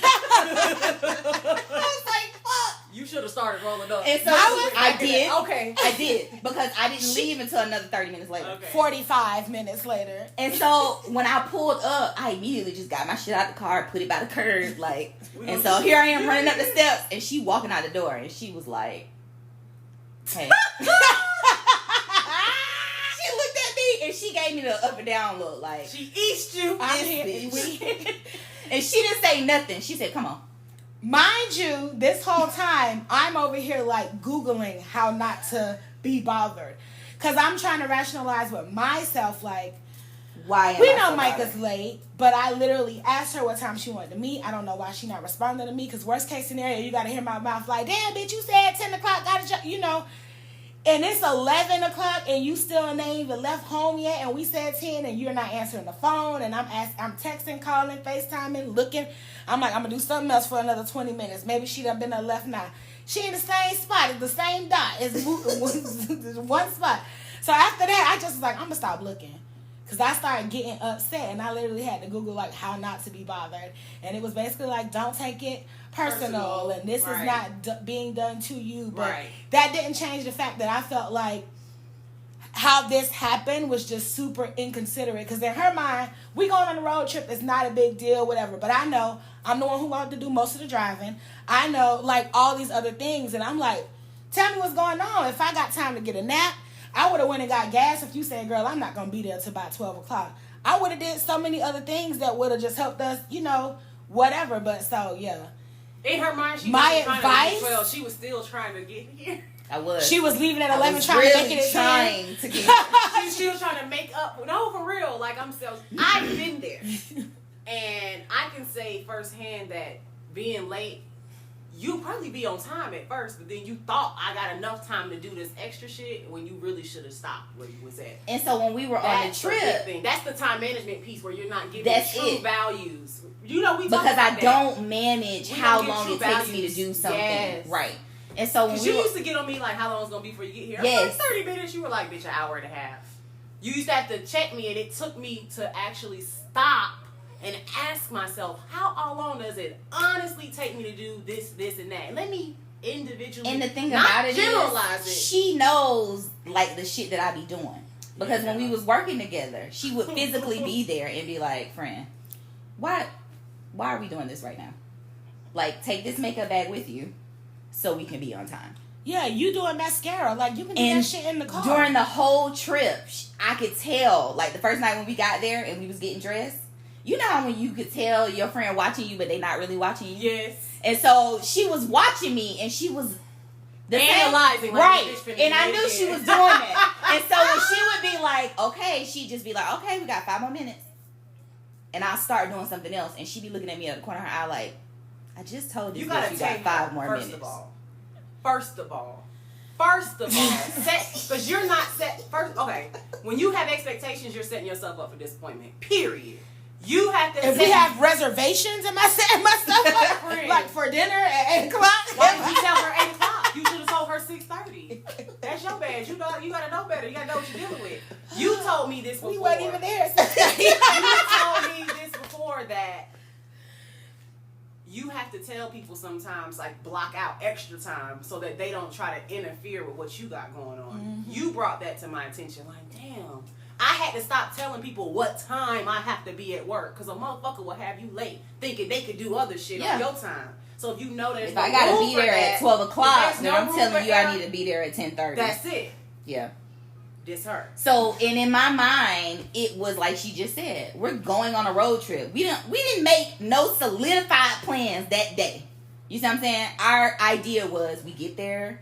If we can go, we will. If we won't, you see what I'm saying? Like, it wasn't like, well, I'm gonna tell you oh, what my boom, past boom, experience boom. being You late, need to be there. People take it personal. They're gonna always think you don't care as much as they do about whatever it is you're participating in. That's and it might not even be, and it's probably not that. You could be excited, but they're gonna perceive it as, damn, you can't even be on time for the shit. I dated a guy, and he knew from the jump. Before we went on a date, he called me out. He's like, you kind of flaky, huh? I was like, Maybe. Pisces moon. Yes. Flaky as yes. a croissant. So, our first date, I did a mic up. I was an hour and a half late, and I got there 30 minutes before the restaurant closed. But at that time, this was me in the early stages of returning to dating. I was very anxious. There were times I would be getting ready to go on a date, have a date, and I would cancel just because I done talked myself out of the shit, too scared to go. I've driven to dates. And won't go Pulled in. up and drove my ass the fuck home and made an excuse. So it's not even about the person. It's just Right. so many other things going on that I'll talk myself out of it or add 10 more things to the list because I think I got time. But So that's what what's she the said advice? when she asked. She said, You well, "What have is to it that be going prioritize. on in your mind? Like, why you can't be on time?" You and I have to said, "I know I'm prioritize. laughing right now, but I honestly don't know." She said there's no reason that I couldn't what have it been on time is that she didn't makes plan. You did. me You're not properly late. planning your time. Because this is my Period. thing. As much as Micah's like, oh, we're going out of town, I got to make sure everything is straight. This is the same person that says she can't even go to bed unless everything is straight. So my thing is, your shit was never that out of place that it couldn't take you 20 minutes But to here's fix. the thing. You know this about yourself. That no matter what's going on, whether it's a trip to the grocery store or a trip to New Orleans, my house got to look right. Yep. So that means the night before it can't be I'm packing and cleaning. You got to prioritize one of those things. If you know you're going out of town, packing has to be the priority. Because you can't fix your house up and not take a suitcase. You know what I mean? Your suitcase could have been sitting at the door for 2 You days gotta while your do house it being in clean, you know? advance. I've learned that. That's And a good piece of advice. And being honest with yourself about what it's going to take for you to be able to walk out your house in peace. And don't wait till the last minute. It's just, you got to plan your time. And be honest about how long it takes you. My therapist suggested, because this is a big thing I've been working on, even still, I work on it, like a timer. So you can time yourself to start giving yourself a good idea of how long it's taking you to do things. And I mean, she says maybe 20 minutes. What would you say if you did a once over in your house, not rushing? How long does it take you to clean up? To do your whole routine? Probably about 10 minutes. So 20 minutes. What the fuck? 20 minutes. Because like you just said, my house is always in a certain amount of order. So give yourself So at it's least not like 20 I'm minutes. going Give through yourself 30. vacuuming and So in case you're... bleaching shit. I'm just So if you're vacuuming, making bleaching, sure 30, things are straight. bitch, give yourself an hour. Just so you don't have to rush. If something come up, you always need at least an hour. Bam. How long it take you to get ready? About an I hour think and a you half. gotta also be I willing literally, to let me show you something. sacrifice. I'm sorry my viewers can't see this, but let me show you how the fuck my timers look every day when I go to work. Like, I don't play. I think you got to be able to sacrifice some of your like leisure time and all that too as a commitment to being on time. I can't. You can. You definitely I can. cannot sacrifice my leisure time because Did you like smoke no, listen to what that I tell morning? y'all. Did you smoke that morning? No. Did you do anything that you could? Did I wake up, meditate, and have my tea? No, we're not Yes, talking about but that. That's not leisure that time didn't that I'm make you willing to late sacrifice. though. Doing those 3 things didn't make you late. Look up. This is Exactly. I'm getting ready to go to work in the morning. You just shook your I head. No, risked she it, shook. so No, like, y'all. I'm not gonna sacrifice that. Get up. No. First, I wake up. Like, open your eyes. Wake up. I give myself 10 minutes to be awake, and I have to get up. So you got to step it out, friend. You're going to have to break it down. You have to break it down. You have to give it a real value, and you got to prioritize what's the most important. So, packing the night before, and I'm talking about putting all your shit in the suitcase. Like, that has to be done with enough time to know I got to wake up and do my hour routine. Not, I'm going to wake up, clean my house, and then put my shit in the suitcase. No. Your hour routine plus your morning routine. Well, we put that in the hour. Like, she wake No. up, do her meditation, and clean up. She said 10 minutes. In an hour, she can't do everything? if she could, then So she what else probably is you would have doing? left So the what house are at you? 10 See, you o'clock. stop being honest then. But that's what I'm. But so how long does it take you? My thing is to clean my house. It doesn't take me long to clean my house because say if I am on the sofa the night before I go to bed, I'm not leaving the blanket unfolded. Right. Like I'm folding it back up. I'm putting it in the basket. So then I'm doing all these things before I get my ass in the bed. So when I wake up in the morning, the only thing I have to do technically is make up my bed. And then what about your meditation and whatnot? Yeah. So that includes walking my dog, right? Feeding him. So how long does that take? Making the coffee. That's your morning routine. Yeah, it's my morning routine. How long does that take? Like 20 minutes. To walk your dog, and then I sit down to have the coffee. And that's that's a part of your morning routine. So 2 hours. Okay, well there you go. See, you gotta be honest about it. You can't just 20 minutes clean up real fast. No, like I'm getting up out of my bed. I'm going to brush my teeth 10 minutes. If you know the time is a thing, that's what I'm saying. You know time is a thing. You got to give every piece of value. Because if you're saying it only takes me 20 minutes to get ready and you start brushing your teeth, wash your face, and you're like, fuck, that's 18 minutes. Mm-hmm. No, it takes you 45 minutes to get ready. But that's just, you got to give it more attention and prioritize and be honest with yourself. Because like you said, you know what is needed that you can't sacrifice to be able to go about your day. So how long does it take? And if it's 2 hours, you can't be putting shit in your suitcase the day you leave it. That should have been done. That was the fuck up. And I know that firsthand. And also when you realize, and this is me from my grievance on the whole thing, that I'm not going to be there at 10 o'clock. Instead of being avoidant of like dealing with the whatever, the confrontation, the disappointment, the whatever, just saying, I need more time, I'm going to be late, there's no way I'm going to be there at 10 o'clock, like, and just be direct, because that was the main, aside from you being late, because I could have expected that, guessed that, like, it was more so lack of communication. The lack of communication and not knowing what was next, because that ain't gonna work for me. Like, that caused me anxiety just sitting there waiting to find out when we're actually going to be able to leave. Yeah. Like, I work overnights, and most of the people I work with, because we're only in the hotel for 4 hours, they'll say, hey, we got to get picked up 4:45. Anybody want a wake-up call? And these motherfuckers talking about 4:20. And I be looking at them like, that's gross. But I mean, if they know, But, right, that's comfortable for them. I know, I don't give a fuck what done happened, how many hours it is. I got to be up an hour before it's time to go. 20 minutes. It might not take me that long to get dressed, but I know I want to get up, fold my shit, put it in my suitcase, take my toiletries out, change my drawers. I'm sorry, I got to change my damn drawers with y'all stale assholes. And that's going to take me an hour. They like, what you got to do all that for? That's why you look wrinkly and I'm shiny and delicious. Like, I did the fuck I needed to do. But you got to be honest with yourself. That's all. That's all. And communicate. I'm running late. Now, I know that shit don't work at work. That's not, like, appropriate. Like, you don't want to tell them every day, I'm running late.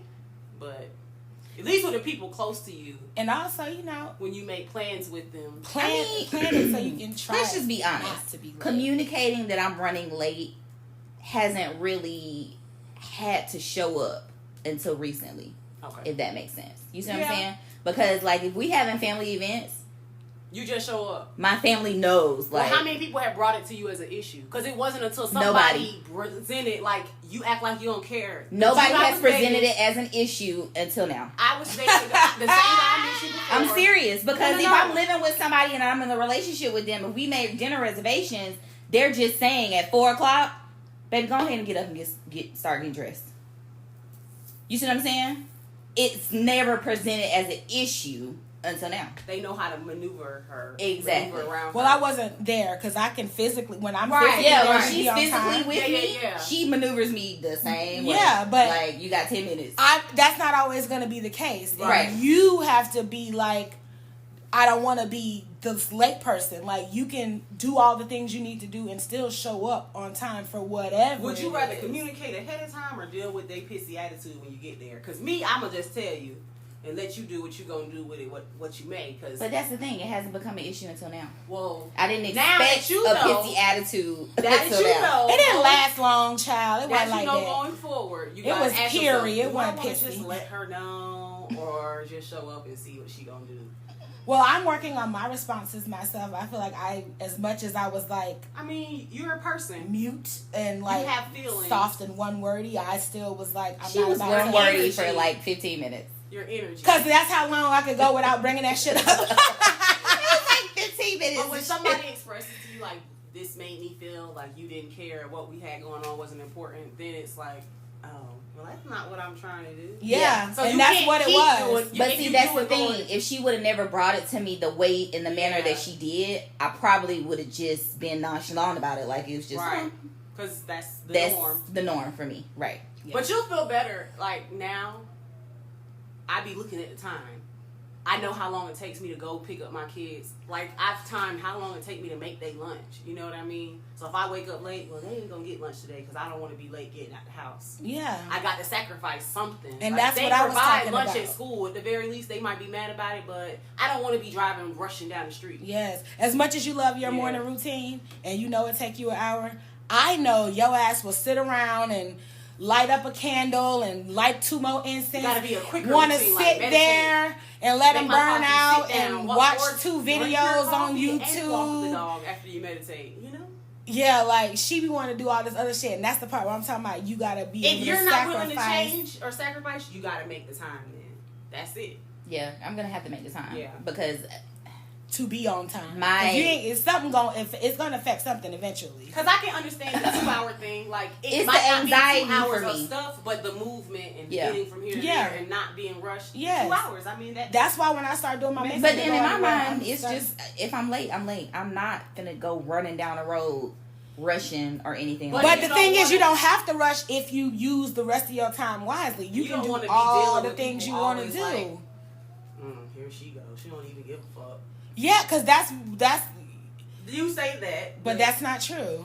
That's why you even brought it up, because you don't want to. You don't want to that because everybody might not be able to deal with you in the way that your past partners have been able to get you to move or do things. Somebody else could be just as time conflicted as you are, and then all type of shit get fucked up because there's always a missing of something, an appointment or this or that, like. Been there too. Yeah, that has an effect on you. When people you make plans with, start getting fucking late fees all the time. Shit. And I know you're not trying, but that's the thought I keep in the forefront is they're expecting me because we have plans, and just like I make plans and it kind of can snowball into other shit. Mm-hmm. It's like, well, let me get heads up. Let me get this shit the fuck going. It's been a couple days this week. My bed ain't got made, and I was like, oh, but fuck that shit. Like, I got things to do. I ain't gonna die if I come back to this bitch and the bed ain't made. All right.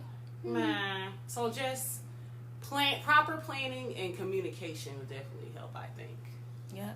As you work through it. And a timer. So even if it's on your phone, but start paying attention to like how much time it takes you to do these things so you can pay attention to the clock, Yeah. All right.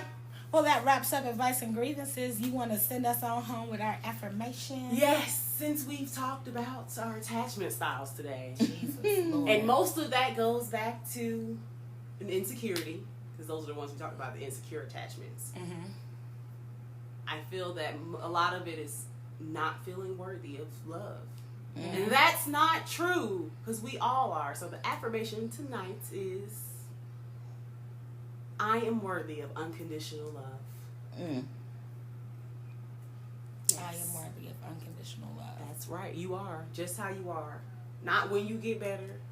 Not after you change. Today, right now. In this skin. In this moment. This moment. Now. Bow. The end. All right. Well, that wraps up this week's episode of Spiritually Clatchet, the podcast. Love to hear from you. Send us a voicemail at anchor.fm/spirituallyclatchet or an email at spirituallyclatchet@gmail.com. Hit us on our social media on TikTok or Instagram. That's what it's called, at Spiritually Clatchet. And if you like to tweet, at SC the podcast. We will holler at you later. We out. Bye. Later.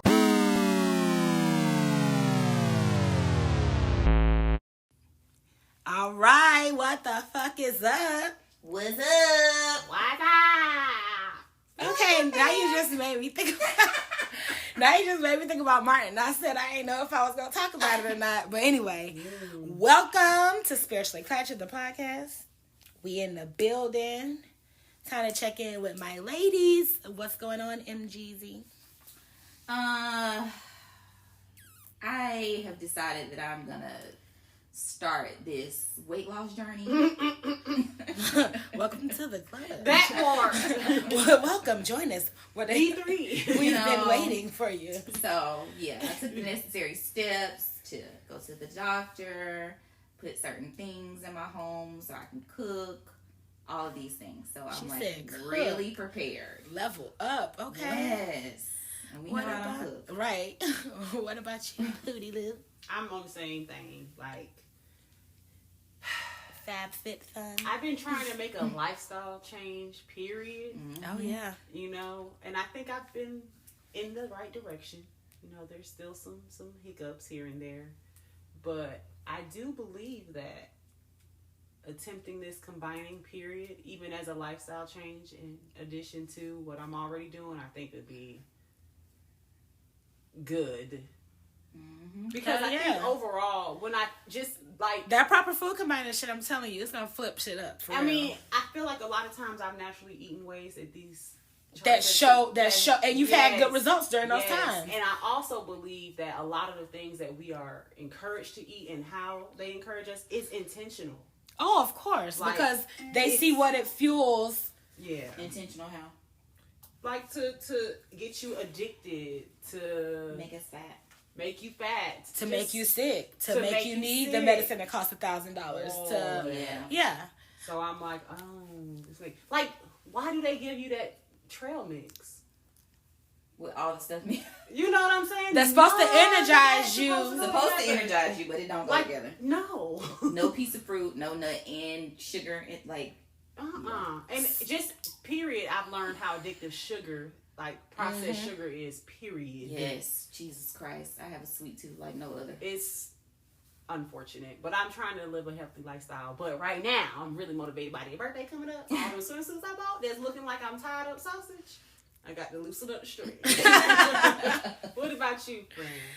Well, you know, we all been on this little journey. I finally did a weigh in, and I was like, I think my scale broke, but I think it's actually not broke. I'm down 15 since I started. Good, bro. Good. I had to get my calculator because I didn't know the difference. So I did the math real quick. So yeah, I'm down 15. Lit. You know, on my mirror I always write like where I started when I first went to the doctor and what the highest number was and where I am now. And it's a 15-digit difference plus some point somethings, but I don't add those because, you know, they be lying, those little extra dots at the end. 12 point whatever, like, man, whatever. What is just round it? It's 13, so it's 13. Okay, right. Cool. Yeah, but yeah, that's it. So we all on our grind to be extra fine. We already fine. We should be extra fine. Extra. And make these niggas and these bitches lose their mind. I just want to have space to pig out on my birthday. Pig out because we did the time. Okay. Like, let me earn this. Yeah. Period. I think it's a lot more of me having something to look forward to. Yes, you know? that too. And it's a little bit more motivation. Like, okay, you do have this coming up, you got this coming up, and you want to look this way. And I don't want to be tired on the beach. That's the thing. I don't want to be tired. Like, it's hot as fuck outside. Man, listen, when we was walking in New Orleans, we was like, that when she said last week, like, we needed to recoup, like, we did at least 3 miles of walking. So should we stop drinking until then? Is that? I mean, I probably don't be drinking anyway, personally. Yeah, I'm not really a drinker, so it's not like... it's social for me, so when we get together... I've been socializing a lot. So well, maybe just be more conscious in your socializing. Like, just only I'm a chaser. No chaser. Oh, okay. I mean, or yeah. I mean, hey, if that works for you, but drink white liquor instead of brown. Or white wine or like light beer, like just make a change. Seltzers, the seltzer thing. I think tequila is the best bet. I definitely would stay away from beer. Yeah, I'm not doing that. Beer is a no-go. I can feel the bloat in my mind. I'm not doing But then also cap yourself off. If you don't have just straight tequila. But I mean, if then, I'm combining food like this, the tequila gonna hit different. It is. So I'm gonna be straight. Anyway. With just one shot. Get it good. Sip. Just get you tequila. You could probably soda. do lime in it. Yeah. Something like that. That's a nice Citrus. Like, Citric it works. works. You can combine it. Okay.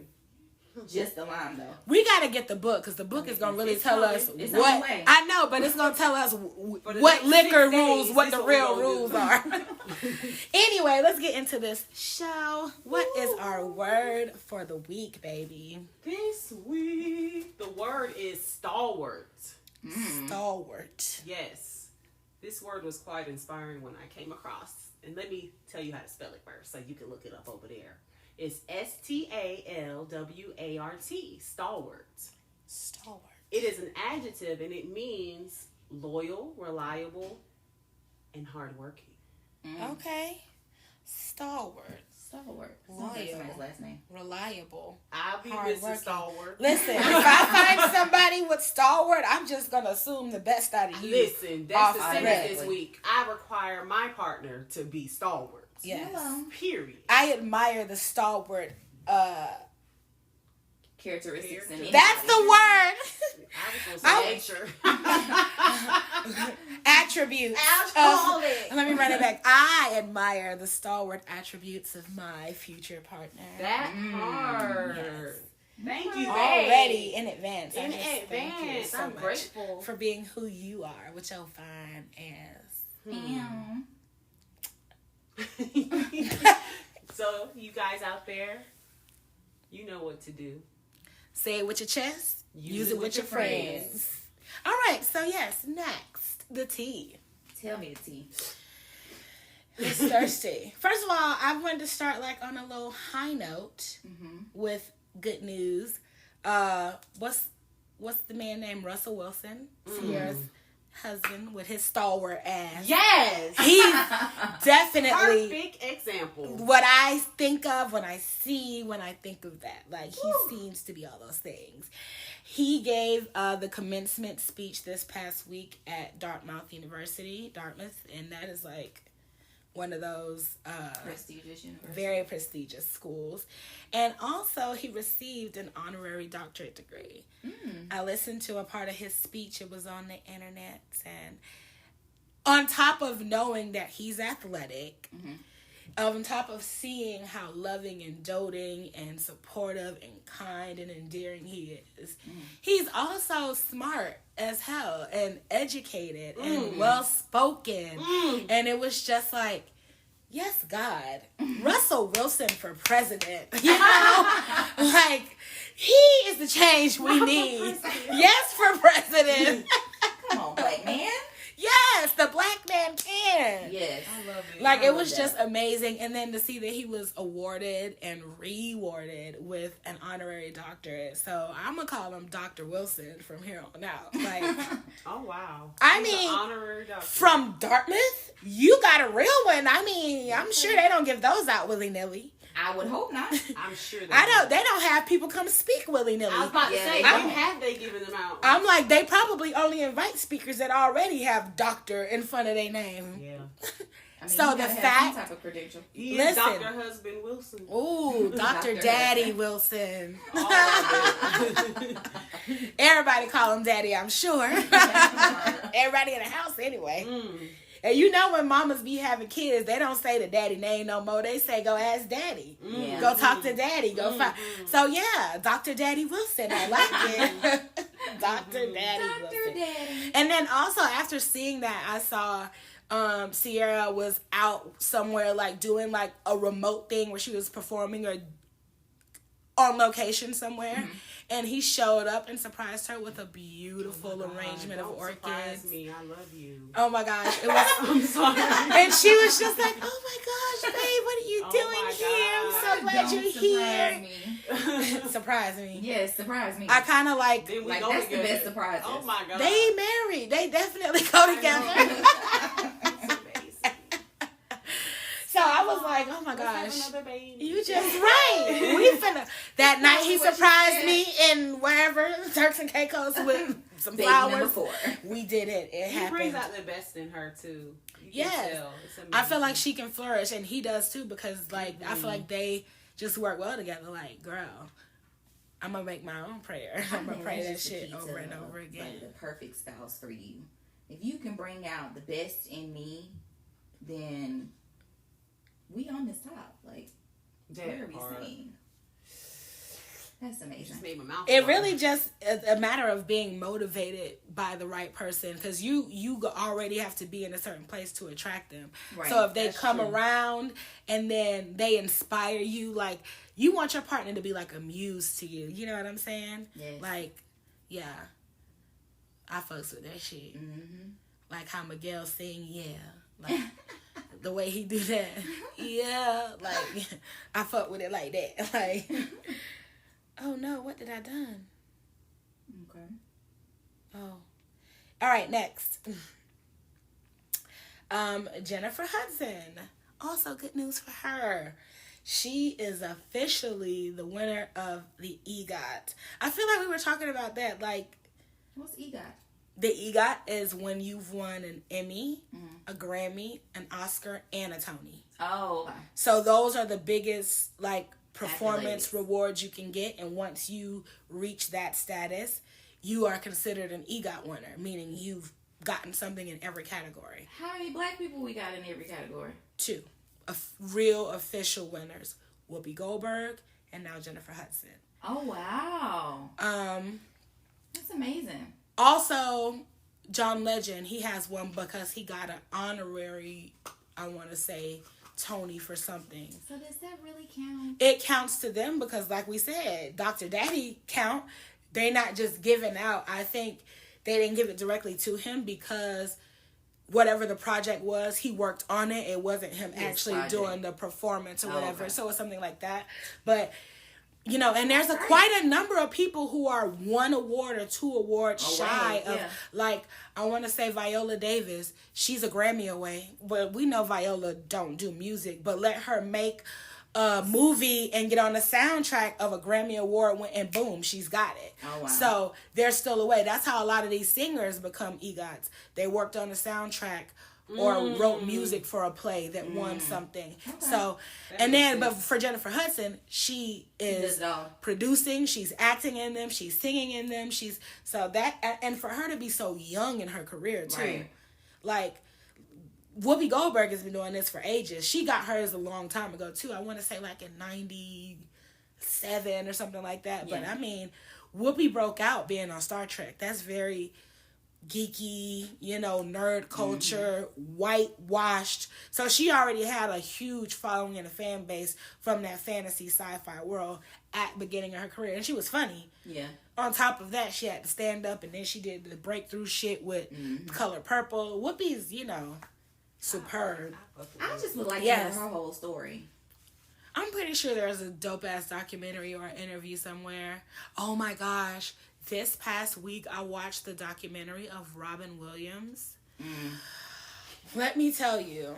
At first I thought I was going to be like sad and it was going to be so super heavy. Yeah. But I watched it and I just had so much joy in my heart for the mark that he left and how he just kind of felt like it was literally his duty to give to the world that much. Oh, okay. And I thought that, you know, he was like super duper depressed, and he did deal with that off and on, but overall it was like... That didn't take over his whole... It didn't. Right. You know, he was able to find balance. He struggled with alcoholism and drugs in the past, all kind of stuff. So it was a very, very good documentary. Interesting watch. Yeah, I'm going to have to watch that. Yeah, it was good. Anyway, next on the storyline, we didn't talk about Robin Williams, but we know, love you, rest in peace. P-Valley back. And has everybody watched these past 2 episodes? I watched the second episode, but I watched the first one. Oh, bitch, I watched both of them. I I can't. You want to binge watch? Yes. I know. I understand. Follow it every week. I understand the sentiment, but I swear to God, I will literally watch it over and over and like asked like, okay, it's episode 3 about to come on. Let me watch 1 and 2 because I need to watch the whole first season over again because the first episode it was some I had too many questions. tiebacks from before. What you was missing? I mean, Let's think about it. They went off and then the pandemic hit, so that automatically tripled production time. You know, they was still doing open calls and auditions. This person, who is this person? And Karen was like, you don't remember such and such and such and such, and I was like, oh yeah. So, and guess who was in the first episode of the first season? I saw part of the first episode, but I was. You haven't seen the whole. So I noticed that Miracle Watts was in that first episode, and I'm like, is this? I ain't even see her. Is this where they met? Is this how this happened? Is this? I feel like they met before that. Maybe. I don't know. I don't follow their relationship, but I just saw it. And guess who else was in the episode? This most recent episode, and this is the only spoiler I'm gonna give since you haven't seen it. Really B. Really? He was in the episode. Yeah. Okay, I want to know how they put his ass in there. Who's his character? The end? No, he's in the episode. So that means he's gonna make a comeback in another episode, probably. Or is it like not necessarily? Really B? Because you didn't watch the second one, did you? No, this is in the second episode. Oh, I said it's the only spoiler I'm gonna give since you haven't seen it. I'm like, girl, I was rushing to sleep. Yeah, I had to watch the first episode twice. I mean, I was like, I'm not following some of these things. We were definitely distracted. It was good food being cooked and smells wafting in the air. That was probably the best pasta I've ever had outside of a damn restaurant. Shout out to you. Tank. That food was so good. Yes. Okay. So I just had to mention this because I thought it was funny that I saw that Benzino knocked somebody out during a celebrity boxing match. And I was like, this celebrity? who that? Who he knocked out? I don't believe you. Was it a crackhead? I didn't see the video. Was it a crackhead? It was a homeless person. No, it was not. I don't believe you. Who he knock out? I guess no neck help you. How? How you supposed to bob and weave if you ain't got no neck? How you bob and weave? But maybe it allows for him to have more momentum going forward. Since oh my God! I actually saw the video of him. I don't know. His name is Razor Rosati or something like that. And here's a little clip. Wait, it's a real fighter? Yeah, it's a real fight. It's a celebrity boxing match. They ain't no celebrity. I never heard of Ray Regotti. Razor Rosati? Oh. Razor? Like razor? See? Like razor blade, yes. Yeah. Razor. The thing is, when he knocked him out, when he hit the ground, he started flopping like a dead fish. Oh, like this! I can't believe this! Like he was like, I was like, that must be the anger just surging in his body. Like, I can't believe I let Lord Farquaad knock me out. Oh no! Wow. So I was like, good for you, Benzino. You know. And what is his name? Razor Rosati or something like that. Rosati. But it is, the celebrity boxing is for a good cause. The winner of these matches get a $10,000 check of proceeds to go to their charity of choice. So his knockout was not in vain. One of these great charities got $10,000 in the name of him falling on his ass and flapping like a fish from Fist of Fury, Benzino, barbell, bare knuckle rapper What? Johnson. That's a good thing. It is? The charity, charity. Okay. The It's charity all in the name proceeds. of charity. Speaking of charity, speaking of proceeds, speaking of inspiration and things we did not think were going to happen, Morris Brown College is back and is fully accredited after a 20-year loss in accreditation. Oh my God. They lost their accreditation in 2002 due to debt and financial mismanagement, and enrollment plummeted. Well, Kevin James, the university president, said Many thought that this feat was impossible, but due to our strong faith in God, our hard-working and wonderful faculty and staff, the support of the African Methodist Episcopal Church, whoop whoop, our dedicated alumni, and our resilient spirit, we were able to achieve full accreditation. Wow. That's amazing. That's awesome. That is such a blessing. That is amazing. Like, so many people raised money. So many of the, they had a $1 million, what is it? Pledge or goal rather, even for the funds raised to like get to a certain area so they can bring not only the campus back to accreditation, but bring the campus back to life. You know, living in Atlanta, riding down, it always looked like, is it even still open? You know, it didn't have the beauty, the curb appeal, like the anything. Exactly. Yeah. They had lost a lot of that. That's amazing. Yes. Also, on top of that, they're bringing back Greek life. So it's 100% in full back. Like now you finna have students staying on campus, all that. That's amazing. Like I used to go to Morris Brown summer camp. Wow. When I was younger. And I just knew once I graduated from high school, that's where I was gonna go. And then they lost accreditation right before you. Wow. Yep. And that would have been a great experience for you at home, being close enough to like I feel like you would have had more comfort going to an HBCU under those circumstances. Yes, under those circumstances, right. Being because closer I tried to home. the whole HBCU thing and it just too far away from home and all that extra stuff. But you know, that's amazing. I'm for me look at their list of studies and stuff that they have. She said, I'm finna get me a little Morris Brown one way or the other. Oh. Take me a little course of something. My mom has a degree from there. Really? She's alumni. Oh, wow. Come on.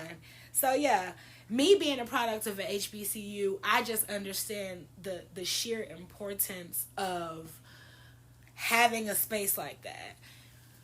I got a different view even of the black man being able to be in an environment where there were leaders on campus that you saw that were helping you to find things, to assist you in doing things. Very different. Yes. From my experience. Yes. Yeah, way different from my experience. Having black boys who didn't have dads be around black teachers. They a lot of them say they never had a black male teacher until they got to an HBCU. Yeah. You know, them having seminars on if you don't know how to tie a tie, stop by room so-and-so in the blank building. We're going to teach you.